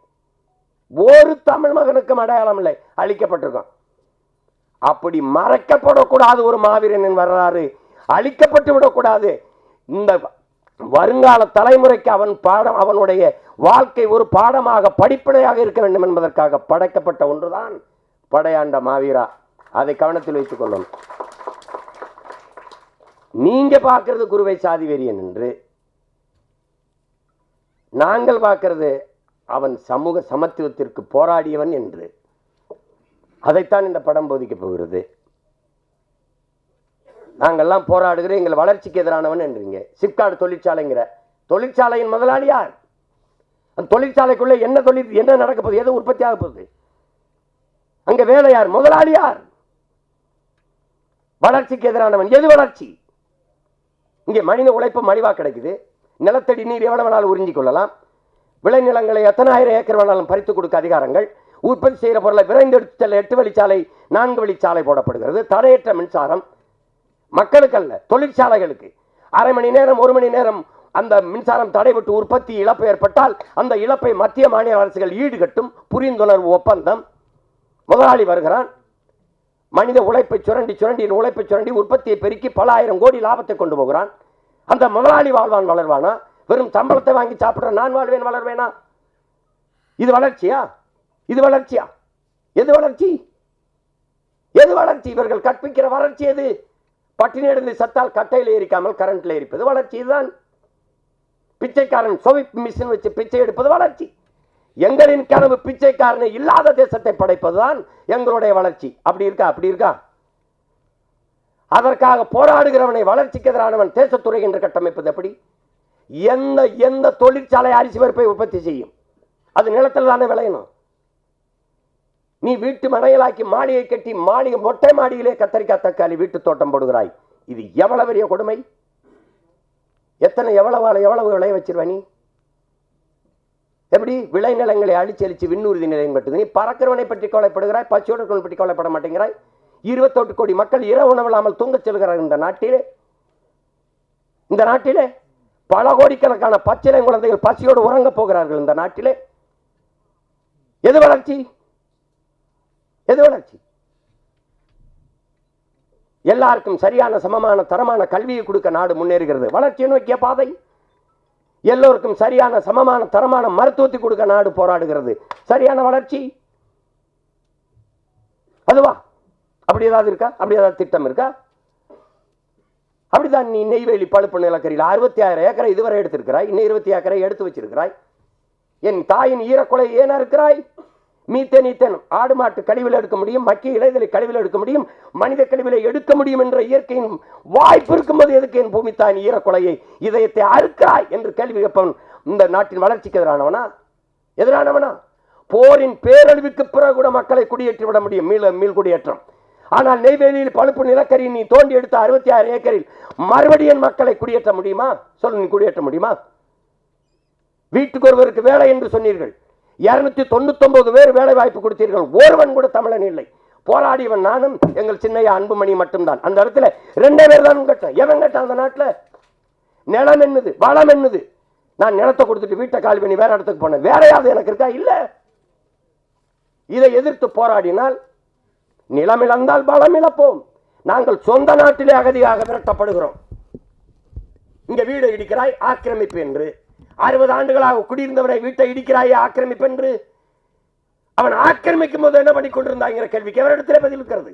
ஆக்கிரமித்து கட்டப்பட்ட வீட்டுக்கு மின் இணைப்பு ஏன் கொடுத்தாய்? எரிவாயு இணைப்பு கொடுத்தாய்? குடும்ப அட்டை ஏன் கொடுத்தாய்? வாக்காளர் உரிமை எதுக்கு கொடுத்தாய்? வரி எதுக்கு வாங்கினாய்? பதில் இல்லையே. அது நீர்நிலை ஆக்கிரமிப்பு. அப்ப 8 ஏக்கரை ஆக்கிரமிச்சு 4 கல்லறை கட்டி படுக்க வச்சிருக்கல கடற்கரை, அது கடல் நீர்நிலை ஆக்கிரமிப்பு இல்லையா? இதை இடி என்று சொன்ன நீதிமன்றம் அதை கட்டி என்று சொல்கிறது. என்ன நீதி? என்ன நீதி? அறிவார்ந்த தமிழ் சமூக மக்களை எவராவது இயற்கையின் அருங்கொடை பள்ளிக்கரணை ஏரியை குப்பையை போட்டு மூடுவான், அது ஆக்கிரமிப்பு இல்லையா? இதை எதிர்த்து போராடினால் நீங்கள் என்ன வேணாலும் நினைங்கள், இந்த நிலத்தின் வளத்தை மக்களின் நலத்தை எவன் கெடுத்தாலும் நாங்கள் போராடுவோம். அந்த மரபில் எங்கள் முன்னத்தி ஏர்தான் என் அண்ணன் காடுவெட்டி குரு. அவன் தான் படையாண்ட மாவீரன். அப்படி போராடியவன் தான் அவன். எனக்கு பேரம் பேசலையா? இந்த கூட்டணி வந்தால் குடும்பத்துக்கு இப்படி சொல்லல, ஃபேமிலிக்கு 1000 crores settlement, party fund 1000 crores, 26 தம்பி சீஃப் மினிஸ்டர் வேட்பாளர். பேசுங்க பேசுங்க. நான் கூட கேட்டேன், காதிலே தேனை ஊத்துறீங்க, கொஞ்சம் வாயில ஒரு சொட்டை ஊற்றி விடுங்கன்னு கூட சொன்னேன். நான் ஒன்றும் ரொம்ப பெருசாக கேட்கல. ஐயா நான் என்ன செய்யணும்னு கேட்டேன். ஒரே ஒரு சந்திப்பு. அவங்க அப்படி சொல்லலை, ஒரு மீட்டிங். உங்களோட உட்காந்து பக்கத்தில் ஒரு படம் எடுத்துட்டேன், அதுக்கப்புறம் நான் அழைச்சி பேசினா எடுப்பீங்களான்னு கேட்டேன். பதிலே இல்லை. நாங்கள் திரைப்படத்துறையில் வந்து பஞ்சமலை நாங்கள் அந்த கட்சி ஆரம்பித்து அப்படியே நாட்டு முதலமைச்சராகி 5-6 பொண்டாட்டி எட்டி பெத்த பிள்ளைக்கெல்லாம் பதவி கொடுக்க, அதுக்கு நாங்கள் வரல. வீழ்த்தப்பட்டோம், எழணும், விழுந்த இடத்துலேருந்து எழணும். அது வழி இல்லை. அடிமையாக இருக்கிறான் என்பதை உணர்த்தி விடு, பிறகு அவனே கிளர்ச்சி செய்வாங்கிறாரு புரட்சியாளர் அண்ணல் அம்பேத்கர். நாங்கள் அடிமையாக இருக்கிறது உணர்ந்துட்டோம், எந்திரிச்சிட்டோம். உணர்த்தின தலைவன் எங்கள் உயிர் தலைவன் மேதகுவே பிரபாகரன் அவர்கள். அதற்கு எங்களுக்கு முன்னாடி உணர்ந்து கிளர்ந்து எழுந்தவன் என் அண்ணன் காடுவெட்டி குரு அவர்கள். இன்றைக்கும் எங்க ஐயா, இன்னைக்கும் எங்க ஐயா கலங்கி சொல்வது, குரு என்னோடு இல்லையேன்னு. குரு என்பவன் எங்கள் ஐயா மருத்துவர் ராமதாஸின் இதய துடிப்பு என்பதை என்னரும் தம்பி தங்கைகள் புரிந்து கொள்ளணும். மனச்சான்று. அவர் பக்கத்திலே என் அண்ணன் காடுவெட்டி குரு எல்லோரும் வெள்ளை சட்டை போடுவார்கள், அவர் மட்டும் இந்த மஞ்சள் சட்டை போட்டு தான் அமர்வார். இந்த சட்டை என் ஐயாவுக்கு பக்கத்தில் என் அண்ணன் குரு இருந்தால் 50,000 வீரர்கள் அவர் அருகில் இருப்பதற்கு சமமாக இருப்பார். அதுதான் குரு. காடு வெட்டி குருன்னு காடப்புறா வெட்டி அடிச்சவன் எங்க பாட்டேன் அரசேந்திரன், நாங்கள் இல்ல. இவன் நினைச்சுக்கிறது காடை வெட்டுவார் போல் இருக்கு, அதனால காடு வெட்டின்னு. அவர் ஊர் பேர் காடு வெட்டி. பார்க்க எங்களெல்லாம் பார்க்கும்போது கருப்பா ஒரு மாதிரி இருக்கும்போது கரெக்டான, என்னையெல்லாம் பார்த்தா சீமான் சிரிப்பானான்னு கேட்குற கூட்டம் இருக்குது. உண்மையிலேயே நாங்கள் உண்மையிலேயே என் சொந்தக்காரன் எங்கள் அண்ணன் பொண்ணுகிட்ட உங்கள் சித்தப்பா சிரிப்பாரா அப்படின்னு. சித்தப்பா பெரிய சிரிப்பாக போச்சு சித்தப்பா, என்ன நீங்கள் சிரிப்பீங்களான்னு கேட்குறாங்க சித்தப்பான்னு. அது மாதிரி பார்க்க அவர் ஒரு கரடுமுரடா பெரிய ஆள் மாதிரி தெரியும். ரொம்ப மென்மையான இதயம் கொண்ட ஒரு மகன் என்னுடைய அண்ணன் காடுவெட்டி குரு அவர்கள். அவர் இல்லை, இன்னொரு 10-15 வருஷம் எங்களோட இருந்திருந்தால் இன்னைக்கு எனக்கெல்லாம் ஆசை தான். எங்கள் தாத்தாவுக்காக வயசாயிடுச்சு கலியபெருமாளுக்கு. என் அண்ணன் தமிழரசன் இன்னொரு 15 ஆண்டுகள் இந்த நிலத்திருந்தா சாதிய கட்சிகள் சாதிய அரசியலே இருந்திருக்கிறது. அவருடைய கொள்கை இந்த சாதியை அழிக்கிறது இல்லை, சாதின்னு பேசுறவனே அழிச்சிடுறது தான். அதானே கடைசியாக எங்கள் தாத்தா கலியபெருமாள் சந்திக்கும் போது எனக்கு என்னமோ நீ போகிற பாதான் சரியா இருக்குன்னு சொன்னவர் அவர் தான். இவர் செய்யறதா அவர் ஏன் அப்படி செய்யறாயின்னு கேட்கல, நீ செய்யாதேன்னு சொல்லலை, செய்யணும்னு சொல்லலை. எங்களுக்கு கற்பித்தார் கலியபெருமாள். என்ன சொன்னாரு? மக்களை அணிதிரட்டி அரசியல் படுத்தாமல் புரட்சியை உன்னால் முன்னெடுக்க முடியாதான்ட்டு. ஆயுதமேந்திய கிளர்ச்சியின் மூலம்தான் மக்களை விடுதலை செய்ய முடியும், மக்களின் உரிமை மீட்க முடியும்னு நம்பிக்களத்துக்கு வந்த ஒரு மகன் தன் வாழ்க்கையின் கடைசி அனுபவமாக என்ன சொல்றாரு? மக்களை அணிதிரட்டி அரசியல் படுத்தாமல் புரட்சியை முன்னெடுக்க முடியாதுன்ட்டாப்ல. அதை தான் பேரப்பிள்ளை நாங்கள் செஞ்சுக்கிட்டு இருக்கோம். இப்போ என் தம்பி தமிழை பேரரசு வைக்கிறாரு, நான் நாம் தமிழர்னு வைக்கிறேன். இன்னும் பல கட்சிகள் கூட வரலாம். ஆனால் அவன் சொன்ன மாதிரி ஒரு தாய் வயிற்றில் நாங்கள் பிறந்தோம். சின்ன பிள்ளையில இருக்கும்போது ஒரே வீட்டில் இருந்துட்டோம், படுத்து தூங்கிட்டோம். அப்புறம் தனித்தனி குடும்பங்கள் வந்து வாழ்வதற்கு தனித்தனியாக வீடு கட்டி போயிட்டோம். ஆனால் என் அண்ணன் மகனுக்கு கல்யாணம், எங்கள் அப்பாவுக்கு உடம்பு முடியல, நாங்கள் ஒன்றா கொடுவோம். அப்படித்தான். அதில் என்னுடைய தம்பியின் படைப்பு மிகுந்த பாராட்டுக்குரியதாக இருக்கும். அவன் சாதாரணமாக எதையும் தொட மாட்டான், தொட்டால் அதில் தீவிரமாக ஈடுபட்டு சிறந்த படைப்பாக கொண்டு வர அளவுக்கு ஒரு சிற்பி போல செதுக்குவான். அதான் என் தம்பியினுடைய சிறப்பு.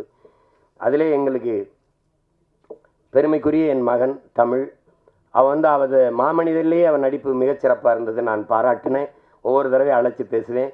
இந்தியன் 2ல் அவன் நடிப்பு பாராட்டினேன். நன்றி பெரியப்பா நன்றி பெரியப்பான்னு சொல்லிட்டு இருப்பான். இந்த படத்துலேயும் இப்போ என் அன்பு தம்பி வசந்தபாலன் ஒரு சொன்னது போகும்போது அந்த முன்பதிப்பில் அவன் அந்த இளம் வயதில் அவன் நடிச்சிருக்கிறது ரொம்ப சிறப்பாக இருக்குன்ட்டு அவன் சிறந்த ஒரு கலைஞனாக வந்து எங்கள் எல்லாருக்கும் பெருமை சேர்ப்பாங்கிறது என்னுடைய நம்பிக்கை. அது அதை அவன் செய்வா. இன்னும் காலம் இருக்குது, நீ நம்பிக்கையோடு இரு. நமக்கான ஒரு காலம் வருது, நாம் உருவாக்கி கொண்டிருக்கிறோம். ஏன்னா எங்களுக்கு கற்பித்த தலைவன் காலம் வரும் என்று காத்திருக்காதே, நமக்கான காலத்தை நாமே உருவாக்க வேண்டும் என்று கற்பித்தார். எல்லாரும் குளிர்ந்த நீரிலே நீந்தும் போது எங்கள் தலைவன் பிரபாகரன் நெருப்பு ஆற்றிலே நீந்தியவன். அதனால் அப்படிப்பட்ட தலைவனின் பிள்ளைகள் நாங்கள். படையாண்ட மாவீரருக்கு தடை வருது, அது வருது, அதெல்லாம் இல்லை. எங்கள் கோட்பாட்டை தடை அதை உடை, சிறை அதை நிறை, இதான் எங்கள் கோட்பாடு. வழக்கு இல்லை என்றால் விடியாது கிழக்கு. அப்படிதான். எனக்கு மட்டும் 260 வழக்கு இருக்குது. அதெல்லாம் ஒன்றும் இல்லை. அது நான் கூட சொன்னேன், நாங்கள் அந்த நீதிமன்ற வாசலில் தான் அந்த கோழி குண்டை அடித்து பழகணும்ட்டு. அதுவும் சில நீதிபதிகளுக்கு திடீர்னு மேலே பாஸ் வந்துடும், பார்க்கணும் நேரம் நிற்க சொல்லிடுவாங்க.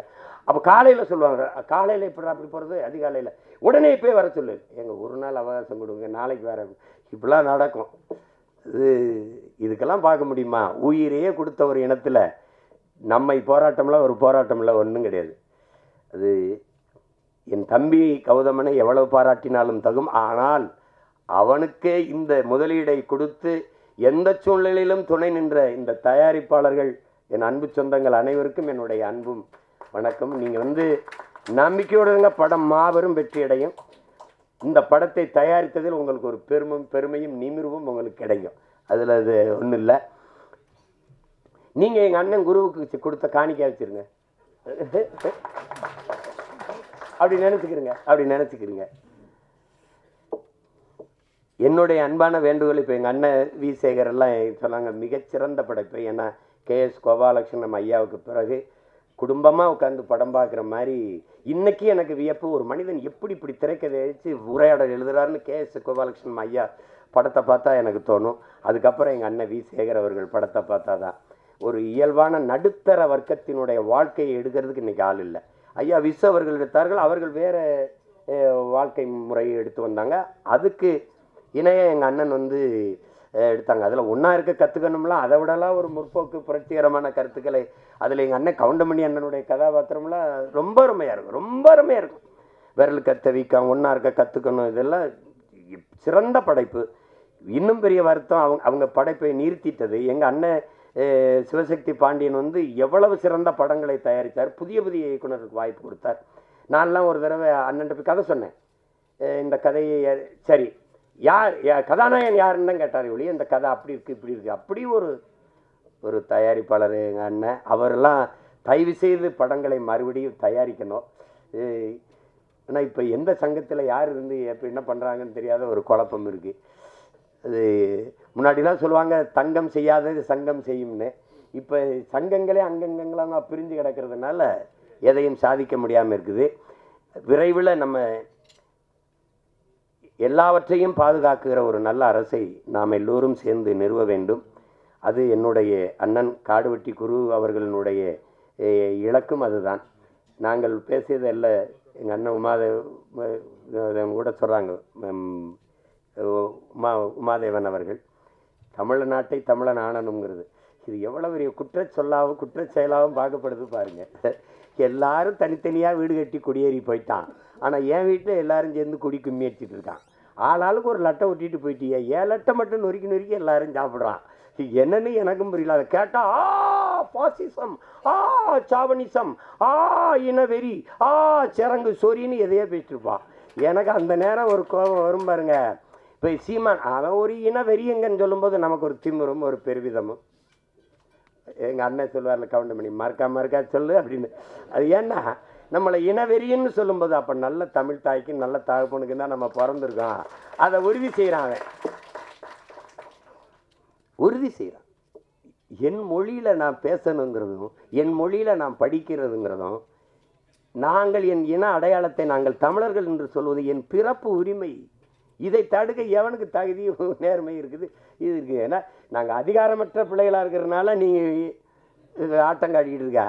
26 தேர்தலுக்கு பிறகு தெரியும் இந்த ஆட்டம்லாம் என்னன்னு தெரியும்ல. பார்க்க தானே போகிறோம் நாங்கள். எங்கள் அண்ணன் உமாதேவன் கோச்சிக்காமல் இருக்குன்னு அது திறாரு பாருங்க. பழைய முன்னாள் என் கட்சிங்கிறப்பல அது என்னாலும் நம்ம கட்சி தான். கவனத்தில் வச்சுக்கிட்டோம். என்ன கணேஷ்? கணேஷில் ரொம்ப இளம் வயதிலேயே சட்டமன்ற உறுப்பினராக வந்த என் தம்பி, நல்ல கல்வியாளன், ரொம்ப திறம்பட இயங்கக்கூடிய இது. எங்கள் ஐயாவினுடைய கனவை அந்த இளம் வயதிலே சுமந்து சென்று இந்த சின்னையாவினுடைய செல்ல பிள்ளையாக இருந்து அவருடைய கனவையும் தூக்கி சுமக்கிற ஒரு இளைய அரசியல் தலைமை. அவருக்கு என்னுடைய அன்பும் வாழ்த்துக்களும். என்னுடைய ஆறுயிர் இளவல் என் உயிர் தம்பி கௌதமன், அவருக்கு துணை நின்ற என் தம்பி பாலமுரளி, என்னுடைய தம்பிகள், நடன சண்டை இயக்குனர்கள், ஒளிப்பதிவாளர், எல்லோருக்கும் என்னுடைய அன்பும் வாழ்த்துக்களும். உலகெங்கும் பரவி வாழக்கூடிய என் உயிர் சொந்தங்கள் எல்லோரும் என் அன்பு தம்பி கௌதமனுடைய இந்த சிறந்த படைப்பாக வரக்கூடிய படையாண்ட மாவீரா என்ற இந்த படத்திற்கு பெரும் ஆதரவையும் வரவேற்பையும் கொடுத்து நீங்கள் வெற்றி பெறச் செய்ய வேண்டும். அது தமிழனாக பிறந்த ஒவ்வொருத்தருடைய பிறவி கடமை. அதை உணர்ந்து நீங்கள் செய்வீர்கள் என்று நான் உங்களை பேரன்பு கொண்டு வேண்டுகிறேன். உங்கள் எல்லோருக்கும் என்னுடைய நிறைந்த அன்பும் நன்றியும் வணக்கமும். நன்றி. எங்களுடைய படையாண்ட மாவீரா திரைப்பட பாடல்கள் மற்றும் முன்னோட்ட வெளியீட்டிற்கு வந்திருக்கிற நான் பெரிதும் மதிக்கிற அவர்கள் மீது நானும் என் மீது அவர்களும் பேரன்பும் பெரும்பாசமும் கொண்டிருக்கிற எனது மனதுக்கு நெருங்கிய உறவுகள்,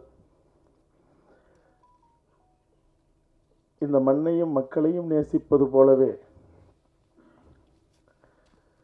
ஒரு பக்கம் என் திரைத்துறையையும் என் திரை குடும்பத்தையும் நேசிக்கிற எனது மனதுக்கு பிரியப்பட்ட பேரன்பு கொண்ட மேடையிலேயும் மேடைக்கு கீழேயும் இருக்கிற உங்கள் அனைவருக்கும் எனது மனம் நெகிழ்ந்த நன்றியும் வணக்கமும். இது நான் இயக்கி நடித்திருக்கிற படைப்பு. உண்மையிலே ஒரு படைப்பாளி அவனுடைய படைப்பு தான் பேசணுமே ஒழிய அவன் பேசுவதுங்கிறது கொஞ்சம் கூடுதலான விடயமாக நான் எப்பொழுதும் பார்ப்பேன். ஆனாலும் கூட சில விடயங்களை இங்கே நான் சொல்ல வேண்டியது இருக்கு. இந்த படைப்பு விகே ப்ரொடக்ஷன்ஸ், அதாவது நெய்வேலியில் தொடங்கி என் மீது பெரும் அக்கறை உண்டு. இப்படியே ஓடிக்கிட்டு இருக்கிய வழக்கு, வம்பு, சண்டை, எந்த மூலையில் எது நடந்தாலும், நீட்டுக்கான போராட்டமா, அனிதா வீட்டில் வழக்கு,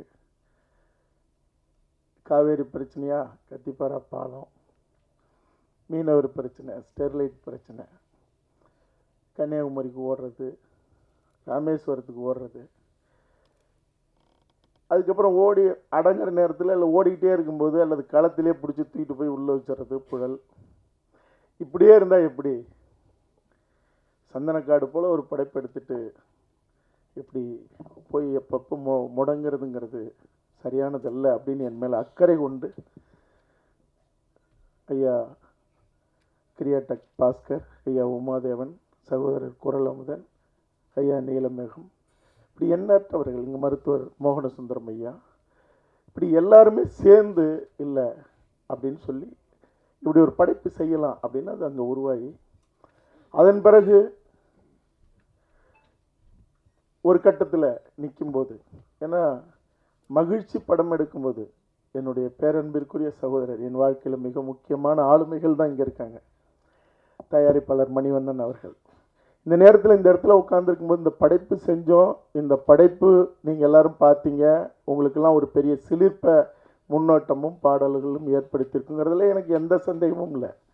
படம் பார்த்ததுக்கு பிறகு படம் முடியும் போது இந்த மண்ணில் மட்டும் இல்லை, பார்க்குற ஒவ்வொரு மனசுலையும் ஒரு பெரும் பேரதிர்வு ஏற்படும். நான் அதை உறுதியாக சொல்கிறேன். 30 கலைஞர்கள், பின்னணி குரல் கொடுக்குற கலைஞர்கள், பெண்கள் ஒரு 10-12 பேர், இளைஞர்கள், குழந்தைங்க, பெரியவங்க, இப்படி எல்லாரும் சேர்ந்து அந்த கூட்டு குரல் கொடுக்கறதுக்கு டப்பிங்கில். அப்போ வந்தவங்க அங்கங்கே பார்த்துக்கிட்டே இருந்தாங்க. கூட்டம் கத்துறது எல்லாம் பார்த்துருப்பீங்க, பெரும் கூட்டம், அந்த பெரும் செலவு, அதில் தான் நிறைய விவாதங்கள்லாம் நடக்கும். படத்தில் நடந்த சண்டையை விட நேரில் எங்களுக்குள்ள நிறைய சண்டை நடந்திருக்கு. ஆனால் ஒரு இடத்துல அப்படி ஒருத்தர் சாயும் போது ஓடி வந்து கட்டி பிடிச்சி தூக்கிறதும் அரவணைக்கிறதும் உச்சி முகர்கிறதுங்கிறதும் இந்த படைப்பில் நிறைய நடந்துக்கிட்டே இருக்கு. ஆக அந்த 30 கலைஞர்கள் ஒரு அறைக்குள்ளே உட்காந்து கூட்டத்தில் கத்துறாங்க. அங்கங்கே காட்சி, கத்துறது, அழுவுறது, கோஷம் போடுறது, அப்படி இருந்தது. ஒரு கட்டம் நெருங்க நெருங்க காலையில் 9 மணிக்கு ஆரம்பித்து மாலை 6 மணிக்குள்ளே முடிக்கணுன்றது திட்டம். ஆனால் அது 7-8ன்னு அப்படி தாண்டி போகுது, அடுத்த கால் ஷீட்டுக்கு போகுது. அப்போ ஒரு கட்டத்தில் பொறுக்க முடியாத அவங்க, ஏங்க அந்த ஒரு சீனை முழுசாக காட்டுங்களேங்க, ஏங்க அங்கே கத்தி விட்டு அப்புறம் கடைசியாக காட்சி முடியும் போது அது சரி ரைட் அப்படின்னு சொல்லி பாருங்கள், இந்த காட்சியை பார்க்கணுமா பாருங்கள் அப்படின்னு பார்க்க விட்டேன். இறுதிக்கட்ட காட்சி, இந்த படைப்பின் உண்மை நாயகன் மருத்துவமனையில் ஐயா நீதியரசர் அவர்கள் சொன்னது போல 100கணக்கான கோடிகள் இல்லை, இந்த உலகம் அதிர்ந்து போகும். வேறு 5000 ரூபாய்க்கு கூட கழுத்தறுத்து கொலை பண்ணுற கூட்டம் இருக்கிற இன்றைய சமூகத்தில் 1000 கோடி ரூபாய் 1000 கோடி ரூபாய் விலை பேசப்பட்ட நிலையில் தன்னுடைய இடது காலால் எட்டி உதைத்தவன் உலகத்தில் எங்கேயும் பார்க்க முடியாது. இந்த படம் வரும்போது அந்த பேருண்மைகள்லாம் தெரியும் போது அதிரும் மனித மனங்கள். அவன் சாதியாக இருக்கிறான், மதமாக இருக்கிறான் அப்படிங்கிறதுலாம் முக்கியம் இல்லை, இல்லை வேற்று மொழியாக இருக்கிறான், மனிதனாக இருந்தாலே போதும். அந்த 30 பேரும் அந்த இறுதிக்கட்ட காட்சிய மருத்துவமனையும் அவனுடைய மரணமும் ஊர்வலமும்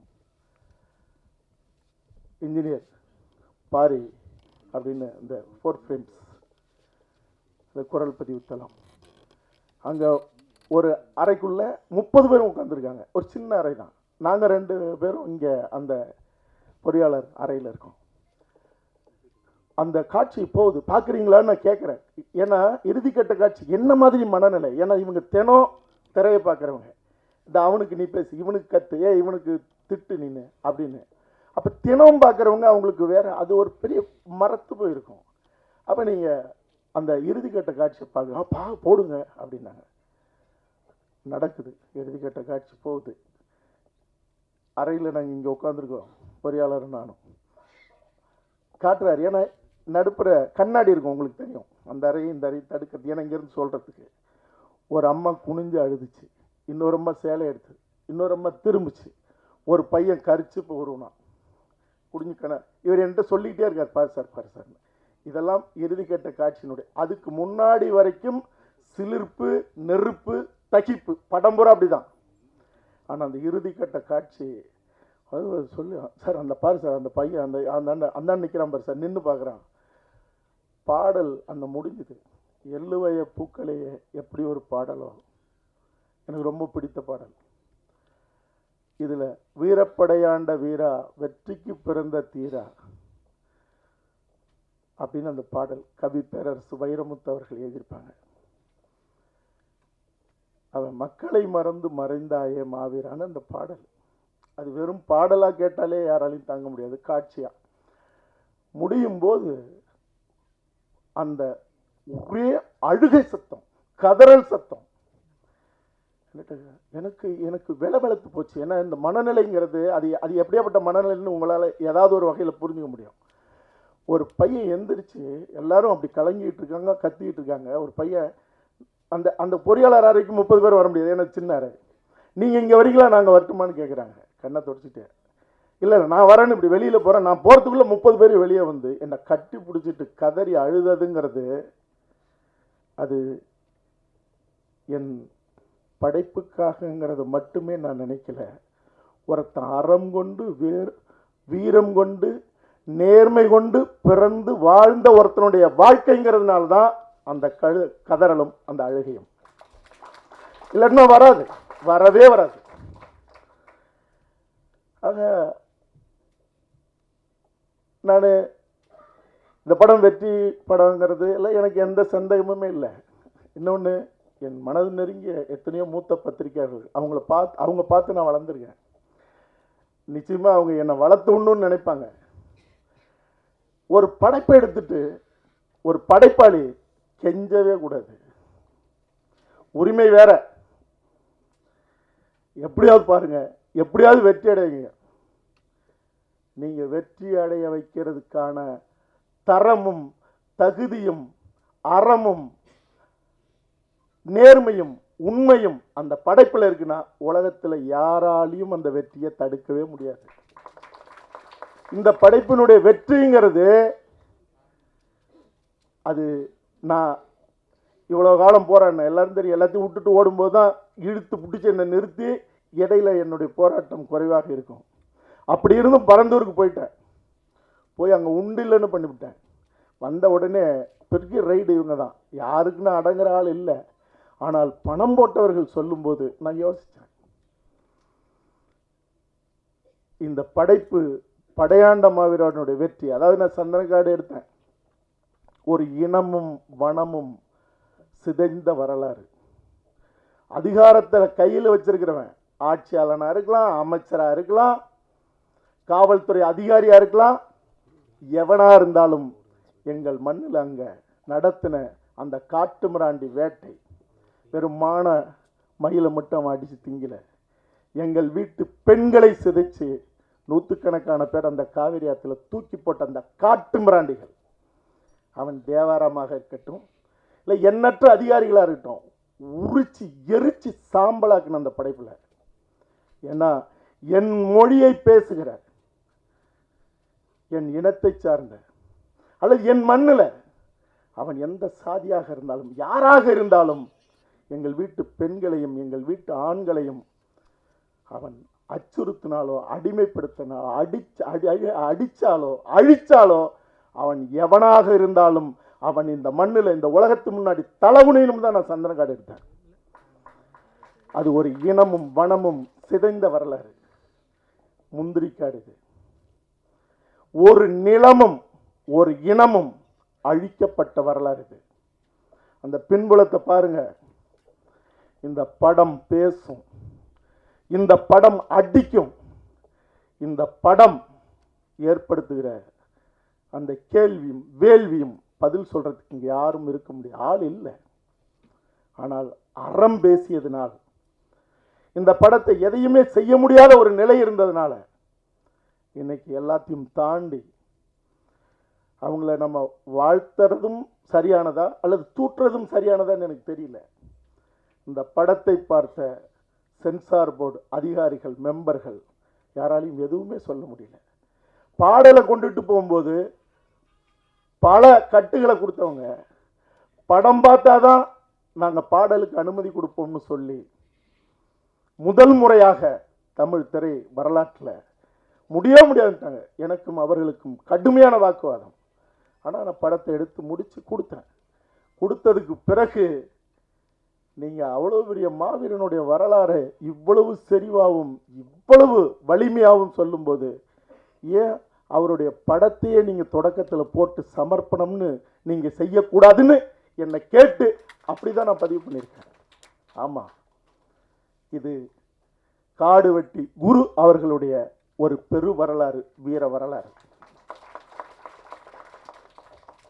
அவர் வரலாறு ஏன் எடுக்கணும் அப்படின்னா, நான் எதையும் உங்கள்கிட்ட மறைக்க தயாராக இல்லை. எந்த சமூகமானாலும் தமிழ் சமூகம் பாதிக்கப்படும் போதெல்லாம் ஓடி ஓடி நின்று போராடி மிக கடுமையாக பாதிக்கப்பட்ட நிலையில் ஏன் நான் காடுவெட்டி குரு அவர்களுடைய வரலாறு எடுக்கணும்? ஆட்டோ சங்கர் வன்னியர் இல்லை, வீரப்பன் வன்னியர். ஆட்டோ சங்கர் எடுக்கும்போது நான் சாதியாக பார்க்கப்படலை. அனிதா வீட்டில் போராடும் போது இன்னைய வரைக்கும் என் மேலே மட்டும் வழக்கு இருக்கிற நிலையிலும் என்னை சாதியாக பார்க்கப்படலை. தேவர் கல்லூரியில் தென்காசியில் போய் மீட்டெடுக்கும் போது எல்லா சமூகத்தையும் சேர்த்து என்ன பார்க்கல. தூத்துக்குடியில் 4 என் சக குடி பறையர்களை வெட்டி சாய்ச்ச அந்த நிலையில் அங்கே அவர்களுக்குரிய குலதெய்வத்தை அந்த சாமிக்கு அடிக்கல் நாட்ட நான் போகும்போது அதிகாலை 6 மணிக்கு தூத்துக்குடி விமான நிலையத்தில் கைது செய்யப்பட்டான். அப்போ கூட என்ன சாதியை பார்க்கல. ஆனால் ஒரு சமூகம் நேர்மையற்று பாதிக்கப்படும் போது, அது நான் பிறந்த சமூகமாக இருக்கும்போது ஒரு திரைப்படம் வருது. அந்த திரைப்படத்தில் இருக்கிற அந்த கதாபாத்திரம், அந்த கொடூரமான காவல்துறை அதிகாரி, அவன் வேற ஒரு தமிழ் சமூகம். அந்த சமூகத்தை கூட நான் சொல்ல மாட்டேன். ஏன்னா அவ்வளவு கொடூரமான தேவாரம் எங்கள் வீட்டு பெண்களை எத்தனை பேர் சிதைச்சி வன்புணர்ச்சி செஞ்சு 3 நாள் துணி கூட கொடுக்காம நிர்வாணப்படுத்தி நின்ன நிலையில அப்பொழுது கூட அந்த காட்டு மிராண்டினுடைய சாதியை நான் சொல்லலை. ஏன்னா 50,000 ஆண்டுகள் வரலாறு கொண்ட தமிழ் பேரினத்தின் ஒரு பிரதிநிதி நான். அந்த சமூகத்தை சொல்லி இழிவுபடுத்தக்கூடாது. ஆனால் வேற ஒரு சமூகத்தவனை அவன் பேரை வச்சு, இவர் குரு அவர்களுடைய பேரை வச்சு அவர்களுக்குடைய சின்னத்தை அங்க பொறுத்து இன்னைக்கு அதை அவமானப்படுத்தின நிலையில ஏன் இது தவறு? ஒரு அற்புதமான படைப்படுத்திட்டு ஏன் இதை செய்யணுங்கும் போது திருமண பக்கம்லாம் என் காது செவிடாகிற அளவுக்கு நான் சாதி வெறியனாக கட்டமைக்கப்பட்டேன். அப்ப என்னுடைய நண்பர், என்னுடைய சகோதரன், ஒரு ஊடகவியலாளன், நீ செஞ்சது தப்பு, கௌதமன் கேட்டதில் என்ன குறை அப்படின்னு அந்த இயக்குனர்கிட்ட கேட்டபோது, ஆமாம் எனக்கு தெரிஞ்ச வரைக்கும் அவன் தாதா தானே, ரவுடி தானே, ஏன் உங்க கௌதமன் சந்தனக்காடு எடுத்தாருல்ல, அவனுடைய வரலாறு எடுக்கட்டும், சொல்லட்டும். சொன்னபோது ஒரு புன் சிரிப்பு மட்டும்தான். ஏன்னா என் இனத்தை பார்த்து, என் தமிழினத்தை பார்த்து சவால் விடும் போதே எவனாக இருந்தாலும் எதிர்கொண்டு ஐநா சபை வரைக்கும் போய் 3 முறை நின்னா, நான் பிறந்த சமூகத்தை நேர்மையற்ற முறையில் கரைப்படுத்தும் போது, அந்த சமூகத்தில் பிறந்ததுனாலேயே நான் கேட்டதுக்காக என்னை இப்படி கரைப்படுத்தும் போது, ஒருத்தன் அறத்தோடு வீரத்தோடு நேர்மையோடு வாழ்ந்த ஒரு வரலாற்றை அசிங்கப்படுத்தும் போது வேடிக்கை பார்க்க கூடாதுங்கிறது மட்டுமில்ல காரணம். நான் பூசி மொழிகள்லாம் ஒரு காலமும் பேசினதில்லை, இப்பவும் அதைத்தான் நான் சொல்ல போறேன். என்னன்னா, தமிழ் சமூகத்தின் உலகத்தின் மூத்த குடி தமிழ் குடி, கவிப்பேரரசு வைரமுத்து அவர்கள் எழுதியிருக்காங்க. அந்த மூத்த குடியில பெருங்குடி வன்னியர் குடி. அது பெருமைக்கோ தம்பட்டமாக சொல்றதில்லை. அந்த பெருங்குடிய நீ யாரோ ஒருத்தர் அசிங்கப்படுத்தும் போது ஒட்டுமொத்த அந்த தமிழ் சமூக அந்த அந்த அந்த தமிழ் சமூகத்தில் இருக்கிற அந்த பெருங்குடி கொந்தளிச்சு நீதி கேட்கும்போது, ஒரு மாடு ஆடு நாய்கிட்ட கால் பட்டா கூட அது கத்துச்சுன்னா ஐயோ சாரி அப்படின்றோம். நம்ம ஒரு பொருள் மேல கையப்பட்டா தொட்டு கும்பிடுறோம். ஒரு சமூகமே கதறுது, தப்புங்குது. ஆமா நான் சொல்லுவேன், உன்னால என்ன செய்ய முடியும், ஆமா அப்படின்னு. என்ன திமிரு, என்ன அகங்காரம். இதே இடத்துல என்னுடைய சந்தனக்காடு, அந்த காட்டுமிராண்டிகள் சிதைக்கப்பட்ட அந்த செந்தமிழ் நாடுன்னு அந்த படைப்பெஞ்ச போட்டு இதே இடத்துல நான் பேசினேன். நாங்க பேசினதுக்கு அப்புறமும் அதே திமிரு, அதே கொக்கரிப்பு. அப்ப நான் சொல்றது, உனக்கு எதிரின்னா அந்த சமூகத்தின் தலைவர்னா, உனக்கு ஆளுமை இருக்குன்னா, ஆண்மை இருக்குன்னா நேருக்கு நேரம் மோது. ஆனால் இந்த சமூகத்துல ஒரு பெருங்குடியா தமிழ் மொழிக்காக, இனத்துக்காக எல்லாரும் நிற்கிறான். என்னை பொறுத்த வரைக்கும் தமிழ் சமூகத்துல அவன் யாராக இருந்தாலும், இந்த இனத்துல எந்த ஒரு சாதியும் பெருசாதி இல்லை, உயர்ந்த சாதி இல்லை, எனக்கு மேலானவனும் இல்லை, எனக்கு கீழானவனும் இல்லை. அப்படி ஒரு நிலையில நீ கொந்தளிக்கும் போது கூட திமிரா பேசுறதுங்கிறதும், அந்த சமூகம் நான் எதுக்குடா தமிழுக்கு நிக்கணும், நான் எதுக்கு இனத்துக்கு நிக்கணும், நான் ஏன் ஈழத்துக்கு நிக்கணும்னு ஒரு பெரும் இளைஞர்கள் கூட்டத்தை கொண்ட அந்த சமூகத்தை கோபப்படுத்தி பார்க்கறதுல உனக்கு என்ன நியாயம் இருக்கு, உனக்கு என்ன அறம் இருக்கு? இன்னும் சொல்ல போனா இதற்கெல்லாம் மூல காரணமாக இருக்கிற ஆள் நீ தமிழனே இல்லை, என் மொழிக்கும் இனத்துக்கும் சம்பந்தம் இல்லாதவன். நீ எங்கேயோ ஒரு பின்புலத்துல இருந்து நீ சொல்ற. அப்ப ஒரு இதுல இருக்கிற அரசியல் என்னன்னா, நான் ஜல்லிக்கட்டுக்கு ஏன் அவனியாபுரத்துல வாடிவாசல்ல போய் நின்று ரத்தம் சிந்தி போறான்னா, வெறும் மாடு மட்டும் விளையாடுறதுக்கு இல்ல, அந்த இடத்தை தான் பார்க்கணும். மாட்டோட விளையாடுறது நம்மளுடைய மரபு.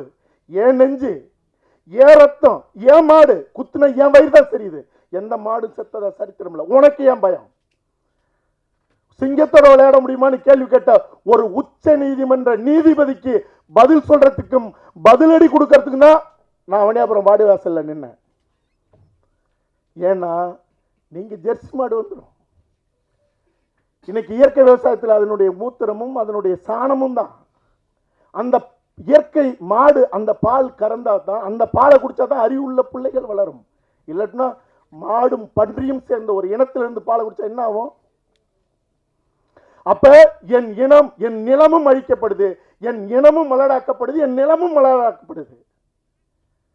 அப்ப இன்னைக்கு நம்மாழ்வார்னு ஒருத்தர் வந்து இயற்கை விவசாயத்தை புகுத்தி அப்படி வந்துட்டு இருக்கும் போது, இதுக்குள்ள இருக்கிற இந்த சூழ்ச்சியை பார்க்கும்போது தான் அடிச்சு உதச்சி இந்த மண்ணில் மீண்டும் நம்மளுடைய ஜல்லிக்கட்டு விளையாட்டு நடந்தே தீரணும்னு தான் நான் போய் வாடி வாசல்ல நின்னது. அவன் அடி சாதா தொப்பியை கழித்து இரும்பு தொப்பியோட வரும்போதும் நெஞ்ச நிமித்திட்டு போய் நின்னது, ரத்தம் சிந்தும் போது கூட சீறி பாஞ்சதுங்கிறது திமிரு இல்லை, வேற வழி இல்லை.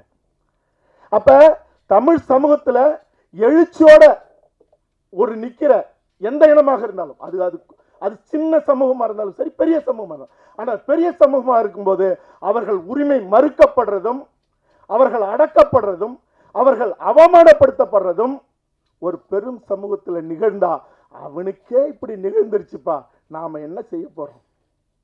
ஒன்றும் செய்ய முடியாது. இப்படியே தான் அடங்கி கிடக்கணும், அடிமையா கிடக்கணும் அப்படிங்கிற நிலை இருக்குல்ல, அது வன்முறைகளுக்கெல்லாம் மேலான வன்முறை. அப்ப நீனு தவறும் செஞ்சுவிட்டு அதுக்கு மேல திமிரா நிற்கும் போது உனக்கு பதிலடியும் கொடுத்தே தீரணும். என் மண்ணுல உனக்கு இவ்வளவு திமிர் இருக்குன்னா அப்ப இந்த மண்ணுல இருக்கிறவனுக்கு எவ்வளவு இருக்கும்? அது திமிரா இருக்கணும்னு அவசியம் இல்லை, அறமாக வீரமாக இருக்கணும். இந்த படம் என் இனத்தை, என் இனத்திற்குரியவர்களை தலை நிமிர்த்தும், என் எதிரிகளை 100% தலை குனிய வைக்கும். அதுதான் படையாண்ட மாவீரா. தவிரவும் இது மட்டும் இல்லை, என்னுடைய வாழ்நாள் லட்சியமே. நான் சந்தனக்காடு எடுத்த முந்திரி காட்டுல இன்னும் ஒரு மாவீர வரலாறு இருக்கு. என் தாய்க்கும் தாய் மொழிக்கும் சமமான என்னுடைய தமிழீழ தேசிய தலைவன் மேதகு பிரபாகரன் அவர்களுக்கு சமமான தோழர் தமிழரசன் வரலாறு. அந்த வரலாறு வரும்போது தெரியும். சந்தனக்காடு வரலாறு, முந்திரிக்காடு வரலாறு மட்டும் இல்லை, எல்லாத்துக்கும் மேல இந்த பிறப்பினுடைய அர்த்தமாக நான் காத்துக்கிட்டு இருக்கிறது. நான் முன்னாடி சொன்னது போல என் தாய்க்கு சமமான தலைவர் பிரபாகரன் அவர்களுடைய வன்னிக்காடு வரலாறு எடுக்கிறதுக்கு தான் நான் காத்துக்கிட்டு இருக்கேன். அது வரும்போது இங்கேயாவது என் இனத்தின் எதிரி தலைகுனிவான், இந்த உலகமே தலைகுனிய போது. தலைவர் பிரபாகரன், அண்ணன் பிரபாகரன் வரலாறு வரும்போது இந்த உலகம் தலைகுனியும். ரூட்ஸ்ங்கிற வேர்கள், அது பெரும் நாவல். அது கருப்பினத்தை அடக்கின வெள்ளையர்களுடைய அந்த குரூரங்களை சொன்னது. அது தொடராக 100 எபிசோடு வந்தது. 100வது எபிசோடு வரும்போது அமெரிக்காவினுடைய தலைநகரில் வெள்ளைக்காரர்கள்லாம் மண்டியிட்டு முட்டி போட்டு கையெடுத்து கும்பிட்டு எங்கள் முன்னோர்கள் செய்த பாவத்திற்கு நாங்கள் மன்னிப்பு கேட்கிறோம்னு சொன்னாங்க.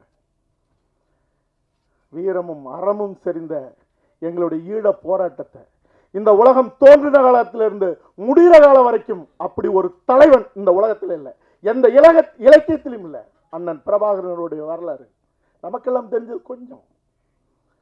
இப்படி அந்த வரலாற்றை செய்யணும், அதுக்கு தான் இந்த வரலாறு செஞ்சிருக்கேன். இந்த வரலாற்றில் நான் வெல்லணும். இந்த வரலாறு நாங்கள் போட்ட பட்ஜெட்டோட பல மடங்கு கூடிருச்சு. நான் அந்த வரலாறு நேரடியாக எடுக்க முடியாது. ஆனால் 15 ஆண்டுகளாக உலகம் முழுக்க சுத்திட்டு இருக்கேன்.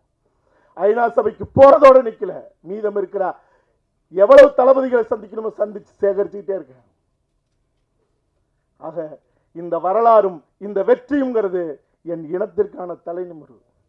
இப்படிப்பட்ட இந்த நிகழ்வுல என்னை ஆளாக்கியவர்கள், என் மீது பேரன்பு பெரும்பாசம் கொண்டவர்கள் எல்லாருமே இங்கே நான் அழைச்சிருக்கேன். அது என்னுடைய அதாவது நான் நடித்து இயக்குன மகிழ்ச்சி படத்தினுடைய தயாரிப்பாளர் மணிவண்ணன் அவர்களாக இருக்கட்டும், இன்னைக்கு என்னை வச்சு படம் எடுத்த எல்லாருமே இங்கே வந்திருக்காங்க. என்னை உருவாக்கினவங்க வந்திருக்காங்க. என் வாழ்க்கையில் மறக்க முடியாதவங்க. நீங்கள் சிவசக்தி பாண்டியன் சார் நீங்கள் எடுத்துக்கிட்டீங்கன்னா மிக கடுமையான எதிர்ப்பு. காதல் கோட்டை, காலமெல்லாம் வாழ்க, காலமெல்லாம் காதல் வாழ்க, கண்ணெதிரே தோன்றினால், இந்த படம்லாம் எடுத்துக்கிட்டு இருக்கும்போது அவ்வளோ பெரிய நெருக்கடி. தங்கர் பச்சான் அவர் கூட கௌதமனுக்கு கொடுக்காத என்ன டைரக்டர் ஆக்குனாரு. அது சொல்றது எனக்கு ஒன்றும் இது இல்லை. மோகன் பையன் ஒரு 60 படங்கள் அசோசியேட்டாக வேலை செஞ்சவர். நான் உண்ணாவிரதம் இருப்பேன்னாரு. அவர் சொன்ன வார்த்தை, கௌதமனை நான் கனவே கலையாத டைரக்டர் ஆக்கிய தீர்வுன்னு சொல்லி ஆக்குனாரு. எல்லா நிலையிலும் என் குடும்ப வாழ்க்கை உட்பட என் கூட, அவர் கூட நான் நிற்கிறேன், அவர் என் கூட நிற்கிறார். எல்லாருமே அப்படிதான். அதுமாரி இந்த படைப்பு ஒரு கட்டத்தில் தடைப்பட்ட போது நான் இருக்கேன், நான் கூடவே இருப்பேன்னு சொன்ன என்னுடைய சகோதரன் கிருஷ்ணமூர்த்தி, முதல்ல யாருன்னே தெரியாத வையினாரு, முன்னாள் எம்எல்ஏ அவர் ராஜான்ட்டு, திருப்பத்தூர் எம்எல்ஏ, ஃபோன் பண்ணி சொல்லி ஐயோ கௌதமனை அப்படி சொல்லிவிட்டான்னு சொல்லி என்னை பற்றி சொன்னதுக்கு அப்புறம் அண்ணா நான் சென்னைக்கு வரேன் அப்படின்னாரு. திரும்ப இது எந்த குரல்னு எனக்கு தெரியல, ஏன்னா இவர் தான் போன வையினவரை போன நான் ஏன் பதிவு பண்ணி வைக்கணும்னு. நேராக வந்தவர் எவ்வளோ வேணும்னு கேட்டார். ஒரே நேரத்தில் 2 கோடி ரைட் பண்ணுங்க படம் அப்படின்னாரு. ஒரு கட்டத்தில் நிற்கும் போது அதுக்கப்புறமும் இந்த படம் ஒரு பெரும் பொருட்செலவு. ஏன்னா நினைச்சதை எடுத்துடணும். நான் கொஞ்சம் வதச்சதாக தான் நினைக்கிறேன். கடைசி கட்டத்தில் ஐயா சரவணராஜ் அவர்கள் ஒவ்வொரு முறையும் அதை பார்த்துட்டு இவ்வளவு தூரம் வந்துருச்சுல்ல, அடுத்த கட்டம் நான் பார்த்துக்கிறேன், செய்யுங்க, நல்லா செய்யுங்க, இந்த விழாவை கூட சத்தியம் தேட்டரில் வைக்கணும்னு சொன்னவர் அவர். என்ன செலவா பார்த்துங்க அப்படின்னாரு. ஆனால் அது வேலை நேரமாக இருக்கு, காலை நேரத்தில் தான் தராங்க, இந்த அரங்கம் பத்தாது அப்படின்னு. ஆக இப்படி நீங்கள் சில்வா மாஸ்டர் என் கூட பிறக்கலன்னு நான் நினைக்கிறேன். முதல் முறையாக இந்த கதையை சொல்கிறேன். சார் சீனா நல்லா இருக்கு சார், ஸ்க்ரீன் பிளேவே நல்லா இல்லைன்னு சொல்லிட்டு எந்திரிச்சு போயிட்டாரு. எவ்வளவு உங்களுக்கு மாஸ்டர் சம்பளம்? வெளியே கேள்விப்பட்டிருக்கீங்களா? பெரிய சம்பளம் ஒரு நாளைக்கு. உண்மையாக சொல்கிறேன், அந்த ஒரு நாள் சம்பளம் கூட முழுசாக நான் கொடுத்தேனான்னு தெரியாது. ஆனால் என் கூட 25 நாளைக்கு மேலே இந்த படைப்பை ஒரு நெருப்பு தகிக்கிற அந்த காட்சிகள். ஏன்னா எனக்கு வெறி. நேரில் சண்டை போடுறதே மரபணுவில் இருக்கிறதுன்னு வைங்க. காட்சியாங்கிறது நான் விஜயகாந்தோடைய அவரை பார்த்து தான், சிவப்பு மல்லியை பார்த்தேன், எங்கள் அப்பா கம்யூனிஸ்ட் போராளி, அதை பார்த்து தான். ஆக இந்த அவர் என்னை பயன்படுத்தினதும், நான் அவருக்கு எனக்கு இதெல்லாம் வேணும்னு கேட்டதும், அவர் என் கூட செஞ்சு கொடுத்துட்டு எப்போ சார் எப்போ ரிலீஸ் சார், எப்போ பணம் வரும்னு ஒரு நாள் கேட்டதில்லை. அதுமாரி தினேஷ் மாஸ்டர், யாரை சொல்கிறது யாரை விடுறது? கிங்ஸ்லி என்னுடைய நண்பன், அதுக்கு முன்னாடியெல்லாம் நான் பார்க்கல. இப்போ நண்பன் அப்படி ஒரு நண்பனை பார்க்க முடியாது. ரெடின் கிங்ஸ்லி. சமுத்திரக்கணி என்னுடைய 30 வருஷ கால நண்பன். என்ன நண்பன் செய்யணும், நான் வரேன், என்ன எதுவுமே கேட்கல. நீ தப்பாக எடுக்க மாட்டேன். நான் சொன்னேன், இது சாதிய படமாக தெரியும், படம் முடியும் போது இது தமிழ் சாதி படமாக முடியும்.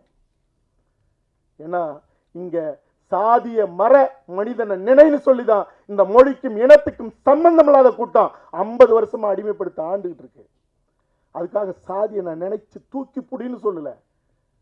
உன்னை மறக்க சொன்னவன் நீ என்ன சாதின்னு அவனை கேட்டக்கூடாதுன்னு தான் அவன் உன்னை மறக்க சொன்னது. நீ சாதி எல்லாம் உன்னால எந்த காலத்திலும் மரத்தை விடு, மதத்தை விடு, சாதியை விடுன்னா உடனே விட்டுறாங்களா? எவனா கூட சொல்லுங்க, மதத்தை விடுங்கன்னு எவனா சொல்லுங்களேன் பார்ப்போம். எவன் கேட்பான்? எவனுமே கேட்க மாட்டான். சாதியை விடுங்கன்னு சொல்லுங்க, கை தட்டுவான். எந்த சாதியை விட மாட்டான். என்னன்னா, எங்கள் மாமா வீட்டு சொந்தத்துக்கு கல்யாணத்துக்கு போயிருந்தேங்க, எங்கள் அத்தை வீட்டுக்கு போயிருந்தேங்க, யாருக்கு பொண்ணு கொடுக்குறது? எங்கள் சொந்தத்தில் தான் ஒருத்தர். அப்புறம் என்ன சாதி எங்கே ஒழியறது? எங்கே ஒழிச்சிங்க?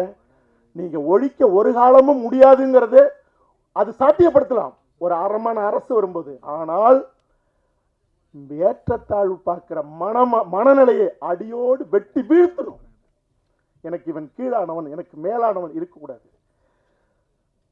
அப்ப எல்லாரும் என் சகோதரன். இந்த படத்துல ஒரே ஒரு விஷயம் தான் நான் சொல்லியிருக்கேன், உன்னையும் இந்த மண்ணையும் காக்கணும்னா ஒரு தாய் மக்களா நில்லுங்கடாங்கிறது தான் இந்த படம். அது அவனுடைய அடையாளத்தோடு சொல்லியிருக்கேன். ஏன்னா எப்பவுமே எண்ணிக்கையில் குறைவானவர்களை எப்பொழுதும் தவறாக நடக்கூடாது. அவனை ஒழிக்கிறனா ஒழிக்க முடியாது. ஆனால் எண்ணிக்கையில் பெரும்பான்மை இருக்கிறவனுடைய மனசுல இருக்கிற அழுக்கை அகற்றாமல் இங்க ஒரு சமூக நல்லிணத்தை ஏற்படுத்தவே முடியாது. அந்த உண்மை தெரியாத எவனாவது நான் ஒழிக்கிறேன்னா, எவன் ஒழிச்சான்? ஏன் 50 வருஷமா ஒழிக்கல? சாதிய மர மனிதனை நினைன்னு சொல்லி ஆட்சி அதிகாரத்தை எங்கள்கிட்ட கொடுத்தா ஒழிச்சிருன்னு எவனோ ஒழிச்சிருக்கான். தமிழ் சாதி உரிமைகளை ஒழிச்சிருக்கான். இன்னும் ஏன் நம்ம இடஒதுக்கீடு கேட்கிறோம்? இன்னும் ஏன் சாதி வாரி கணக்கெடுப்பு நடத்த கேட்கிறோம்? ஏன் நடத்த மாட்டேன்? நீ யாருன்னு உனக்கு தெரிஞ்சிடும், எங்களுக்கு தெரிஞ்சிடும். அங்க உட்கார முடியாது. எல்லாருக்கும் தெரிஞ்சாலும் யாருக்கு என்ன பங்கோ அந்த பங்கீடு நடக்காமல் தமிழ் சமூகம் அமைதியும் உறாது, உரிமையும் கிடைக்காது. அதற்கான அடையாளமாக தேவைப்படுற இடத்துல நான் சொல்லியிருப்பேனே ஒழிய நான் அதுக்கு மேல விளக்கம் சொல்லணும்னு அவசியம் இல்லை. ஆக இந்த படைப்பு படையாண்ட மாவீரா. இன்னைக்கு நான் இங்க எல்லாரையும் சொன்னேன். என்னுடைய பேரன்பிற்குரிய சகோதரர் சீமான் அவர்கள் எந்த ஒரு விடயமா இருந்தாலும் அது ராத்திரி 1 மணியா கூட இருக்கும். தமிழ் தேசியத்துக்கு ஏன் 2 சாதி, 2 கட்சி? தமிழ் பேரரசு ஒண்ணு, நாம் தமிழர் ஒண்ணு. அவர் இருக்கும்போது நீ ஏன் ஆரம்பிச்ச? எத்தனை திமுக கட்சி, திராவிட கட்சிகள், எத்தனை கட்சிகள்?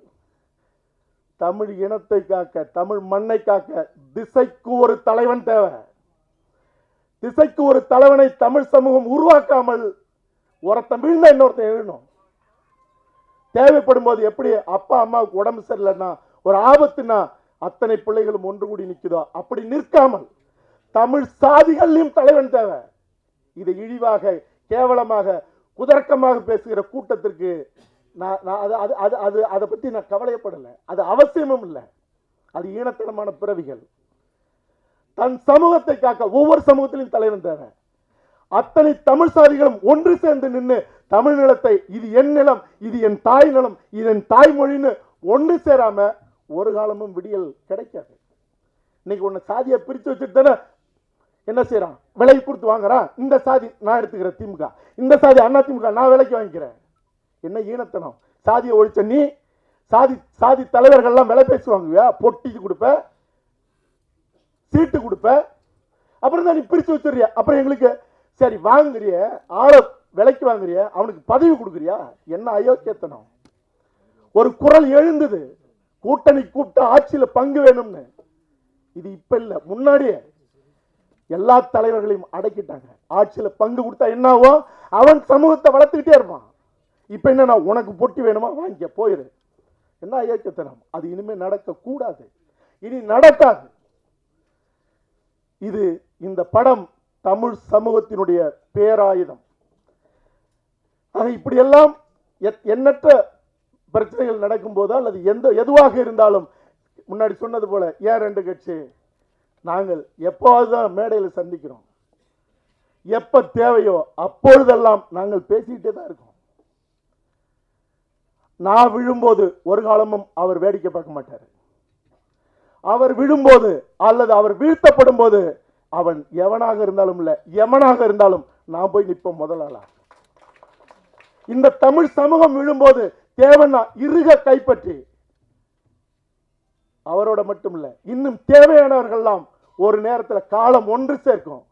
என் இனத்தின் எதிரிகளை இந்த மண்ணில இருந்து ஓட ஓட அடிச்சு விரட்டாம இந்த மண் இந்த இனம் தலை நிமிராத, எங்கள் தலை சாயாது.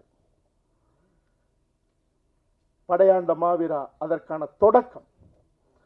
இந்த படைப்புல இறுதியாக இந்த படைப்புல என்னோடு பணிபுரிந்தவர்கள், அது ஒளிப்பதிவாளர் கோபி ஜெகதீஸ்வரனாக இருக்கட்டும், ஐயா ராஜமுகமது, இரவு பகலாக அதாவது பட தொகுப்புல எடிட்டிங்ல எல்லாருமே, அவர் மோகனா இருக்கட்டும் ஆர்ட் டைரக்டர், இப்படி யாருன்னு நான் பிரித்து சொல்லணும்னு யாரும் தப்பா எடுத்துக்காதீங்க. எல்லாருமே என்னுடைய தயாரிப்பு குடும்பம், தம்பி நிர்மல்ராஜ், தம்பி விக்னேஷ், இப்படி எல்லாருமாக இந்த படத்துல என்னுடைய வேகத்தை மட்டும் இல்ல, இன்னும் சொல்ல போன என்னுடைய கோபத்தையும் உள்வாங்கிக்கிட்டு தாங்கிக்கிட்டு இந்த படத்தை ஒரு நெருப்பு சிற்பமாக கொண்டு வந்த என்னுடைய பெருமரியாதைக்குரிய, என்னுடைய பெரும் பாசத்திற்குரிய இந்த படைப்பு சம்பந்தப்பட்ட அண்ணன், அதாவது உடையலங்கார நிபுணர் முருகனாக இருக்கட்டும், சசியா இருக்கட்டும், ஒப்பனை செய்த சசி அவர்களாக இருக்கட்டும், இப்படி எல்லாருக்கும் என்னுடைய பேரன்பும் பெருநன்றிகளும். இந்த படைப்பு வெல்லுவதற்கு என்னுடைய பேரன்பு கொண்ட சகோதரர்கள், ஊடகவியலாளர்கள், நீங்க என்ன செய்யணுமோ அதை செய்வீங்கன்னு நான் நம்புறேன். ஒட்டுமொத்தமாக தமிழ் சமூகம் இந்த படைப்பு கொண்டாடுவதோடு தொடர்ந்து வன்னிக்காட்டின் பயணத்திலும் நாம் சந்திப்போம், பயணப்படுவோம். நான் பேர் யாரையும் சொல்லாம விட்டா நம்மளுடைய ஐநா கண்ணன் அவர்கள் வரைக்கும் எண்ணற்றவர்கள் என்னுடைய நன்றிக்குரியவர்கள். சுந்தரவதனம் ஐயா, அவர் இங்க இந்த நிகழ்வுக்கு வரல. இப்படி எல்லாருக்குமாக என்னுடைய நன்றிகளும் வணக்கங்களும். என் பையன் தமிழ் கௌதமன், அவன் பேசணும்னு எல்லாரும் சொன்னப்ப என்னப்பா எனக்கு பதட்டமா இருக்குன்னா, இந்த படத்தை பார்த்துட்டு வசந்தபாலன் என்னுடைய நண்பர் என்ன சொன்னாரோ, எனக்கு ரொம்ப அவருடைய படைப்புக்கு நான் ஒரு தீவிரமான ஒரு ரசிகன் நான். ஏன்னா அசலான படைப்பு செய்கிறவர். அவன் சொன்னான், நீங்கள் பேசி முடித்த உடனே ஒரு வார்த்தை கூப்பிடுங்கப்பா, நான் வேணா பேசுகிறேன்னா வா பேசு. எல்லாருக்கும் மீண்டும் என்னுடைய நன்றி. அனைவருக்கும் இனிய மாலை வணக்கம். கௌதமன் சார் என்னுடைய நல்ல நண்பர். அடிக்கடி தொலைபேசியில் உரையாடி கொண்டு இருப்போம். என்னுடைய படங்கள் சம்மந்தமாக தொடர்ந்து என்கிட்ட பேசிக்கொண்டே இருப்பார். நான் நல்லா இருக்கும்னு நினைக்கிற ஒரு திரையுலகத்தை சேர்ந்த ஒரு நண்பர். இந்த படம் நான் எடிட்டில் பார்த்துட்டேன். ஆக்சுவலாக மிக பிரம்மாண்டமாக வந்திருக்கிறது. இந்த அரசியல் எல்லாத்தையும் தாண்டி உலகத்தில் ஒரே ஒரு விஷயம் இருக்குது, என்னென்னா வளர்ச்சிங்கிற பேரில் இந்த உலகத்தில் ஏற்படுகிற தொழிற்சாலைகள் எப்படி இன்னொரு மக்களுக்கு பக்கத்தில் இருக்கிற கிராமத்திற்கு எவ்வளோ பெரிய சேதத்தை உருவாக்குகிறது அப்படிங்கிறது தான் இந்த எல்லா இடங்களையும் நம்ம காண கிடைக்காத ஒன்று. ஸ்டெர்லைட் ஆலை இருக்குது, நிலக்கரி சுரங்க ஆலை இருக்கிறது அப்படின்னு நம்ம அந்த ஆலை இல்லாத ஒரு சென்னை போன்ற ஒரு நகரத்தில் இருக்கிற போது, இந்த ஆலை இருக்கிற ஒரு நகரத்தின் அருகே இருக்கிற கிராமங்கள், அந்த விவசாய நிலம் எப்படி பாதிக்கப்படுகிறது என்பதை மிகவும் அழுத்தம் திருத்தமாக பிரம்மாண்டமாகவும் உணர்வுபூர்வமாகவும் இந்த படம் பேசுகிறது. இதை தாண்டி எனக்கு இந்த படத்தில் ரொம்ப பிடிச்சது வந்து தமிழ் கௌதமன். தமிழை நான் மேடைக்கு அழைக்கணும்னு ஆசைப்பட்றேன். தமிழ்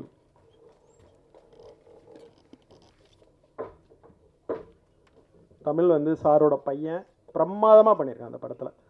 ஒரு பெரிய நான் படம் பார்த்துட்டு சொன்னேன், உங்கள் பையன் போர்ஷனை ரொம்ப ரசித்தேன் அப்படின்னு சொல்லிட்டு. ஏன்னா நான் வந்து இந்தியன் படத்தில் வந்து ஒரு ரோலுக்கு வந்து ஒரு பையன் வேணும் அப்படின்னு கேட்டப்போ வந்து சங்கர் சார்கிட்ட சொன்னேன், இந்த மாதிரி வந்து கௌதமன் சாரோட பையன் இருக்கான், பிரமாதமாக பண்ணுவான் அப்படின்னு சொல்லிட்டு ஃபோட்டோலாம் காமிச்சேன். அப்போ அவர் சொன்னார், ஹீரோவை அறிமுகப்படுத்துறதுக்காக நான் வச்சுருக்கேன் அப்படின்னு சொன்னார். நான் சங்கர் சார் படம்னா விடுறேன் சார் அப்படின்னு சொல்லி அனுப்புனார். ரொம்ப பிரமாதமாக நடித்து கொடுத்தான். சார் வந்து பயங்கரமாக பாராட்டினார். ஸோ இப்போ இந்த படத்தில் வந்து மிக பிரமாதமாக அவன் வர்ற போர்ஷனை அவ்வளோ மண்ணும் மனத்தோட ரொம்ப பிரமாதமாக அவ்வளோ அழகாக இருக்குது. இப்போ இட்லி கடை படத்துலையும் பண்ணுறான். விரைவில் ஒரு பெரிய தமிழ் மண்ணின் கதாநாயகனாக வருவதற்கான எல்லா கூறுகளோடு அந்த டெடிகேஷன் எல்லாமே இருக்குது. ஸோ தமிழை நான் மனமாற வாழ்த்துக்கிறேன். இந்த படம் வெற்றியடைய மனமார்ந்த வாழ்த்துக்கள். நன்றி. நான் சத்தமாக பேசலை, நான் மன்னிச்சுக்கோங்க. ஸோ இங்கே இந்த படத்தில் வந்து எப்போவுமே என்ன சொல்கிறது பாருங்கள், எனக்கு ஒரு பெரிய அறிமுகத்தை கொடுத்து பேச சொல்லிட்டாங்க.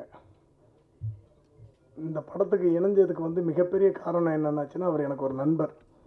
அது இல்லாமல் ஒரு முக்கியமான விஷயம் சொல்லணும். என்ன அப்படின்னாச்சுன்னா, நான் மதுரையில் நாடோடிகள் 2ன்னு ஒரு படம் ஷூட் பண்ணிக்கிட்டு இருக்கிறப்போ ஒரு மிகப்பெரிய போராட்டம் தூத்துக்குடியில். அந்த போராட்டத்தில் என்னுடைய குடும்பத்திலிருந்து ஒருத்தர் இறந்துட்டாங்க. இப்போது நான் அங்கே போயிட்டேன். போனதுக்கப்புறம் நம்மளை சுற்றி இருக்கிறவங்ககிட்ட யாருக்கிட்டையுமே பேச முடியலை. யாராவது ஒரு தோள் கிடைக்காதா நம்ம பேசுகிறதுக்கு?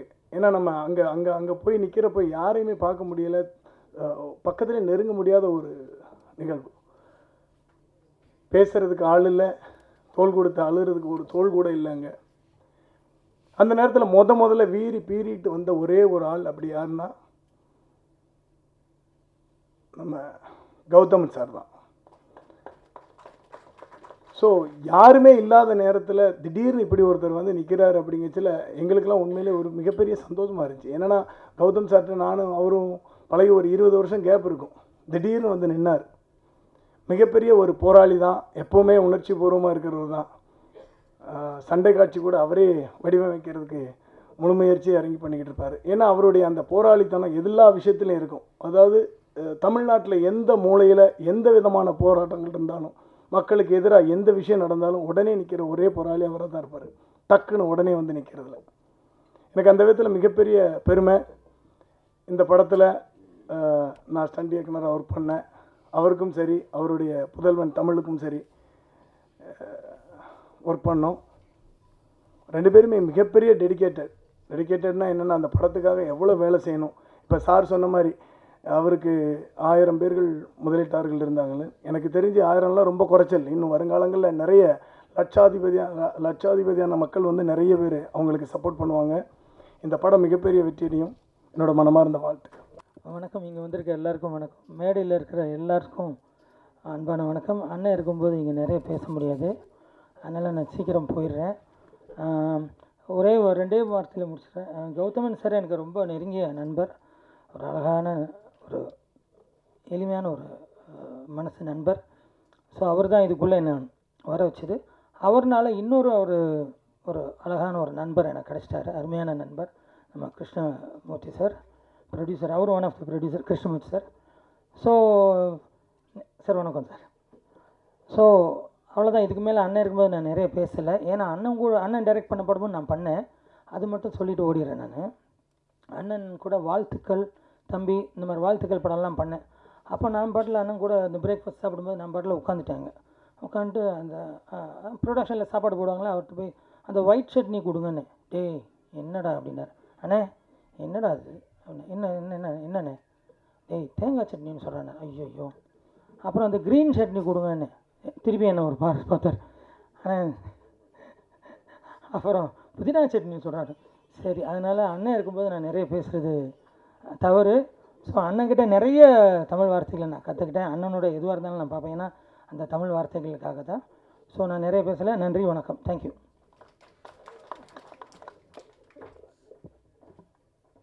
இனி யாரும் சட்டினியில் கூட பிறமொழி கலக்கக்கூடாது என்று சொல்லி அமர்ந்த எங்கள் நடன இயக்குனர் அவர்களுக்கு நன்றி. ஒரு கலைஞனை என்ன செய்யும்னா என்றைக்குமே இளைஞனாகவே வைத்திருக்கும். 20 ஆண்டுகளாகவே 20 வயதை விட்டு கடக்க மறுக்கிற எங்கள் நடன இயக்குனர் மரியாதைக்குரிய ஸ்ரீதர் மாஸ்டர் அவர்களை உரை நிகழ்த்த அன்போடு அழைக்கிறேன்.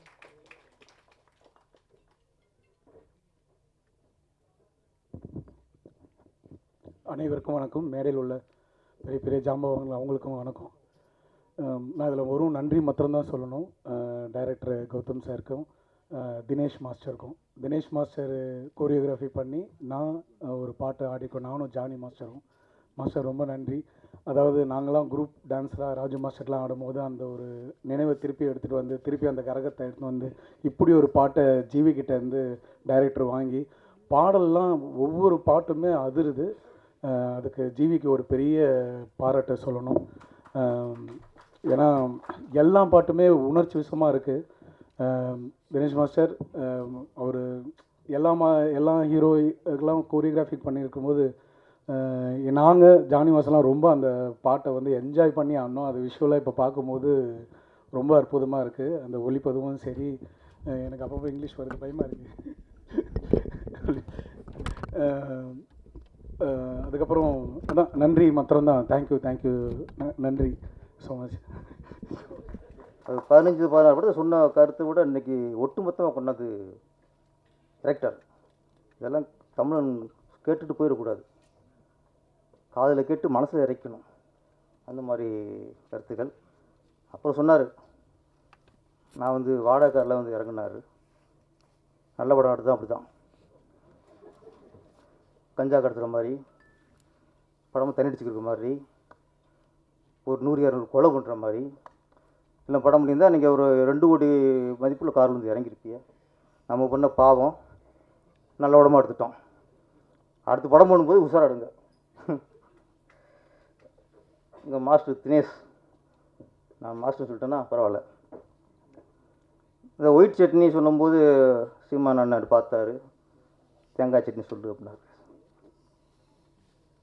க்ரீன் சட்னி அப்படிங்கும்போது அண்ணன் ஒரு லுக்கு விட்டார், புதினா சட்னி சொல்லியா, அதெல்லாம் ஓகே தான்.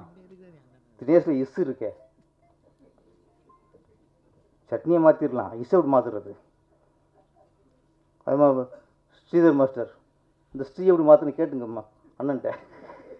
நிறைய பேர் இஸ் ஸ்ரீலாம் தெரிறோம். நம்ம அண்ணன் மாதிரி ஆள் வந்து எல்லாத்தையும் கொஞ்சம் மாற்றணும் போல இருக்குது. அப்புறம் இந்த படத்தோட தயாரிப்பாளர்கள் நீங்கள் தனியாக சங்கம் வச்சிடலாம் போல இருக்குது. அது ஒன்று தான் இங்கே கம்மியாக இருக்குது. ஏற்கனவே எத்தனை சங்கம்னா இருக்குது, சரி ஒன்று டேபிள் வந்துருக்கு. இது கொஞ்சம் ஸ்ட்ராங் ஆகிரும் போல இருக்குது, அத்தனை ப்ரீசர்கள்.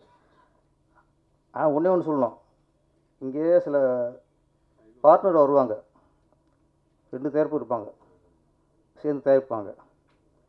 ஃபஸ்ட்டு பூஜையில் பார்த்தா இவர் அவருக்கு மாலை போட்டு, இவருக்கு மாலை போட்டு கொஞ்சம் குலாவி அப்படின்னு படம் ஆரம்பிக்கும்.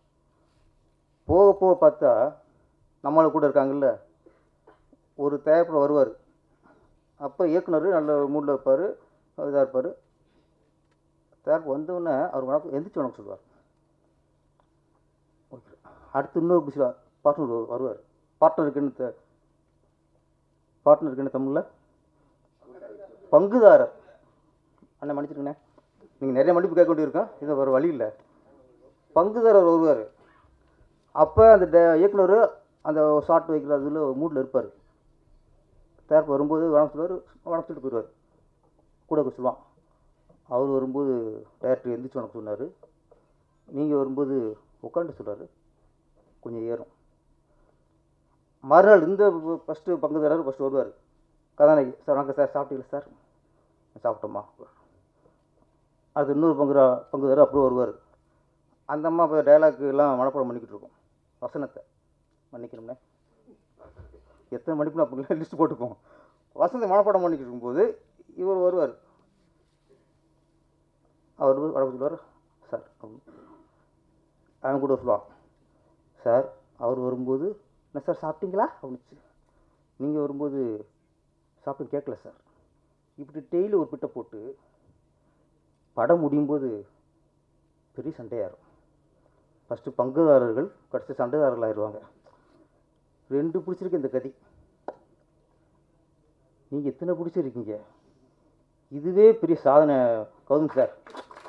நீங்கள் உண்மையே இந்த படைங்கிறது என்னமா, இத்தனை பிடிச்சிருக்காங்கல்ல, இது ஒரு படை தான். தயாரிப்பு படை, இந்த படையாண்டு மாவீரன் தான் கௌதம். கௌதம் சார் வந்து நான் அப்பப்போ வியந்து பார்ப்பேன். ராவணன்னு ஒரு படம் மன்சூரிகான் தயாரித்து அவரே ஹீரோவாக பண்ணார். அதுக்கு நான் ஒரு சில வசனம்லாம் எழுதினேன். அப்போ அவுட்டு ஷூட்டிங் போகும்போது ராமதாஸ் தான் இயக்குனர். அப்போ தம்பி நீங்கள் வாங்க ஒர்க் பண்ணலாம் அப்படின்னாரு. நான் இன்னொரு படத்தில் ஒர்க் பண்ணுறதுனால நான் வர முடியாதுன்ட்டேன். அப்போ டக்குன்னு கௌதம் சார் தான் கூப்பிட்டு போனார். அப்போ தான் அறிமுகம். ஆனால் அப்போல்லாம் இப்படி இல்லை, ரொம்ப சாஃப்ட்டு, ரொம்ப சாது. நானே ரொம்ப கம்மியாக பேசுகிற ஆள். நான் 10 வார்த்தை பேசினா 2 வார்த்தையும் பேசுவார். நான் நினைப்பேன், இவர் என்ன எப்படி இருக்காரு, இவர் எப்படி அசோசியேட் ஒர்க் பண்ண போகிறாரு, டவுட் பட்டேன். ஆனால் இன்றைக்கி பார்த்தா மிகப்பெரிய போராளியாக இருக்காப்புல. எங்கெங்கேயும் செயினை கட்டுறாப்புல, பூட்டை போடுறாப்புல, வெட்டு வைக்கிறாப்புல.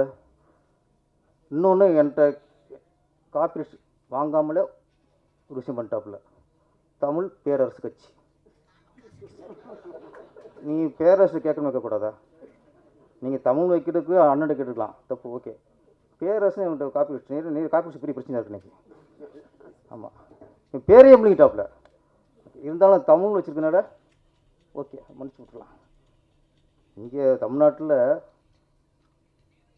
கட்சிகளுக்கு தமிழ் பேர் வைக்கிறே பெரிய சாதனை. அவர்களே மாவீரன். இங்கே நாம் தமிழர் கட்சி வச்சுருக்காருல, அவர் மாவீரர்.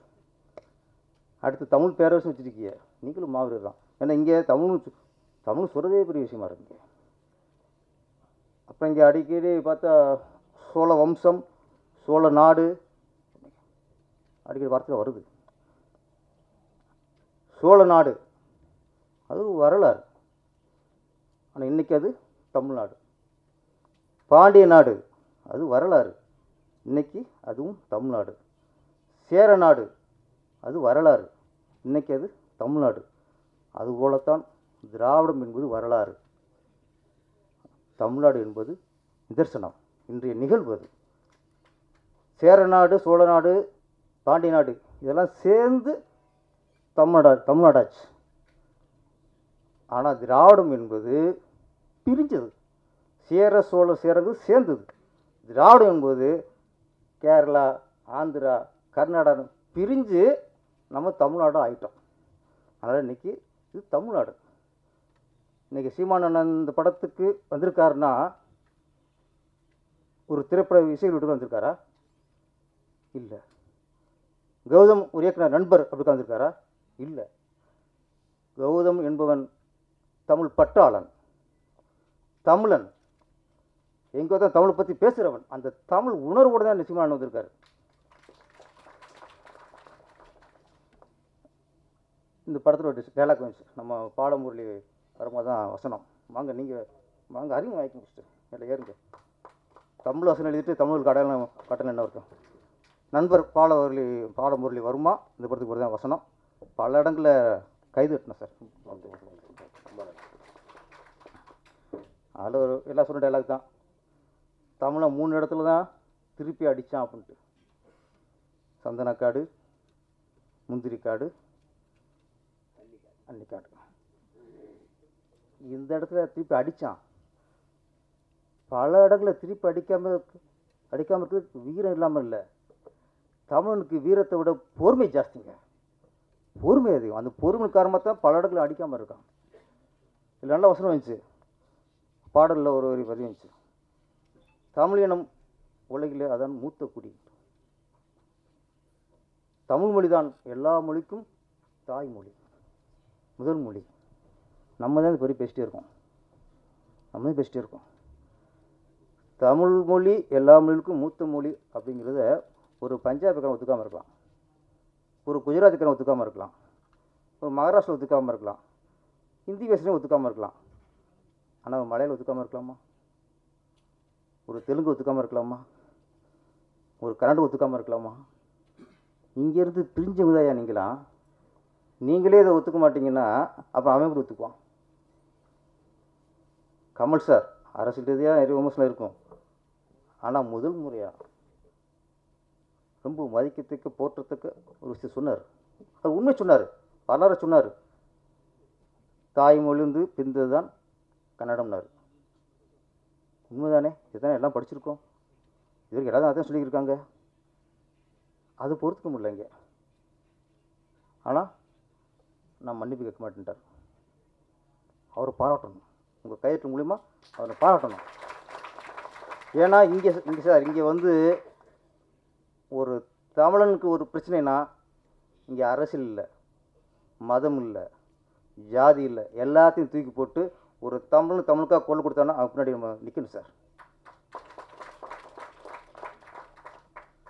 விசிஎஸ் சார் சொன்னார், இப்போ தான் ரொம்ப லேட்டாக தான் கமல் சாருக்கு தமிழன்ட்டு ஞானம் வந்திருக்குன்ட்டு. அது எனக்கு நம்பிக்கை இல்லை. என்ன ஆமாம்மா, டார்ச் வச்சு உடச்சவர் தான் அவர் என்ன.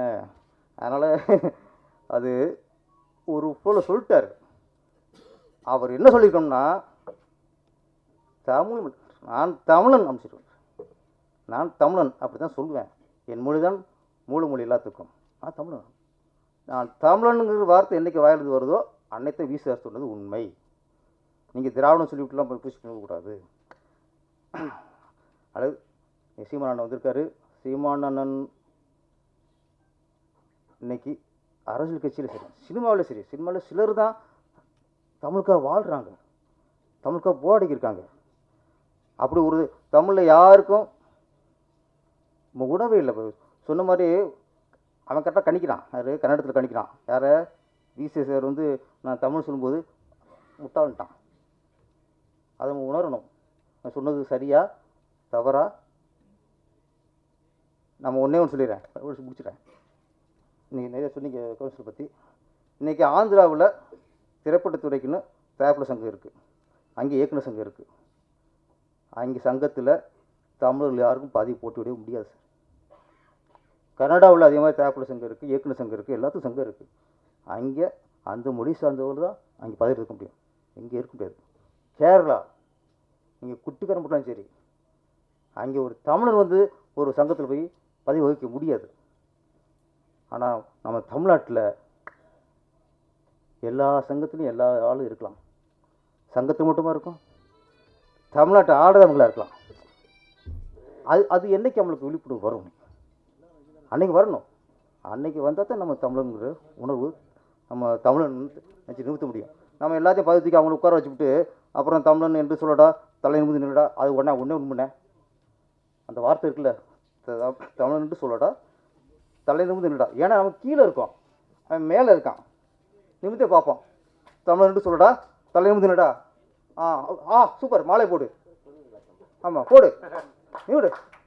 என்னைக்கே நீ அவனை கீழே வச்சு நீ குடிச்சு பார்ப்ப, தமிழ்னு சொல்லடா, மற்றவனை கீழே வச்சு தலை குடிஞ்சிடா வரணும் சீக்கிரம். நிமிந்து பார்த்து முதுகு வலிக்குது, எனக்கு எல்லாருக்கும் வலிக்குது. அந்த அது என்ன, அதுக்கு விளக்கு இப்படி ஆகிப்போச்சு. இப்போ தலை நிமிருங்கிறது நேரிட்டு பார்ப்போம், ஒதுங்கி நிற்போம். தமிழும் நேருக்கு தமிழ் நிற்க வைப்போம். அவ்வளோதான். நன்றி, வணக்கம்.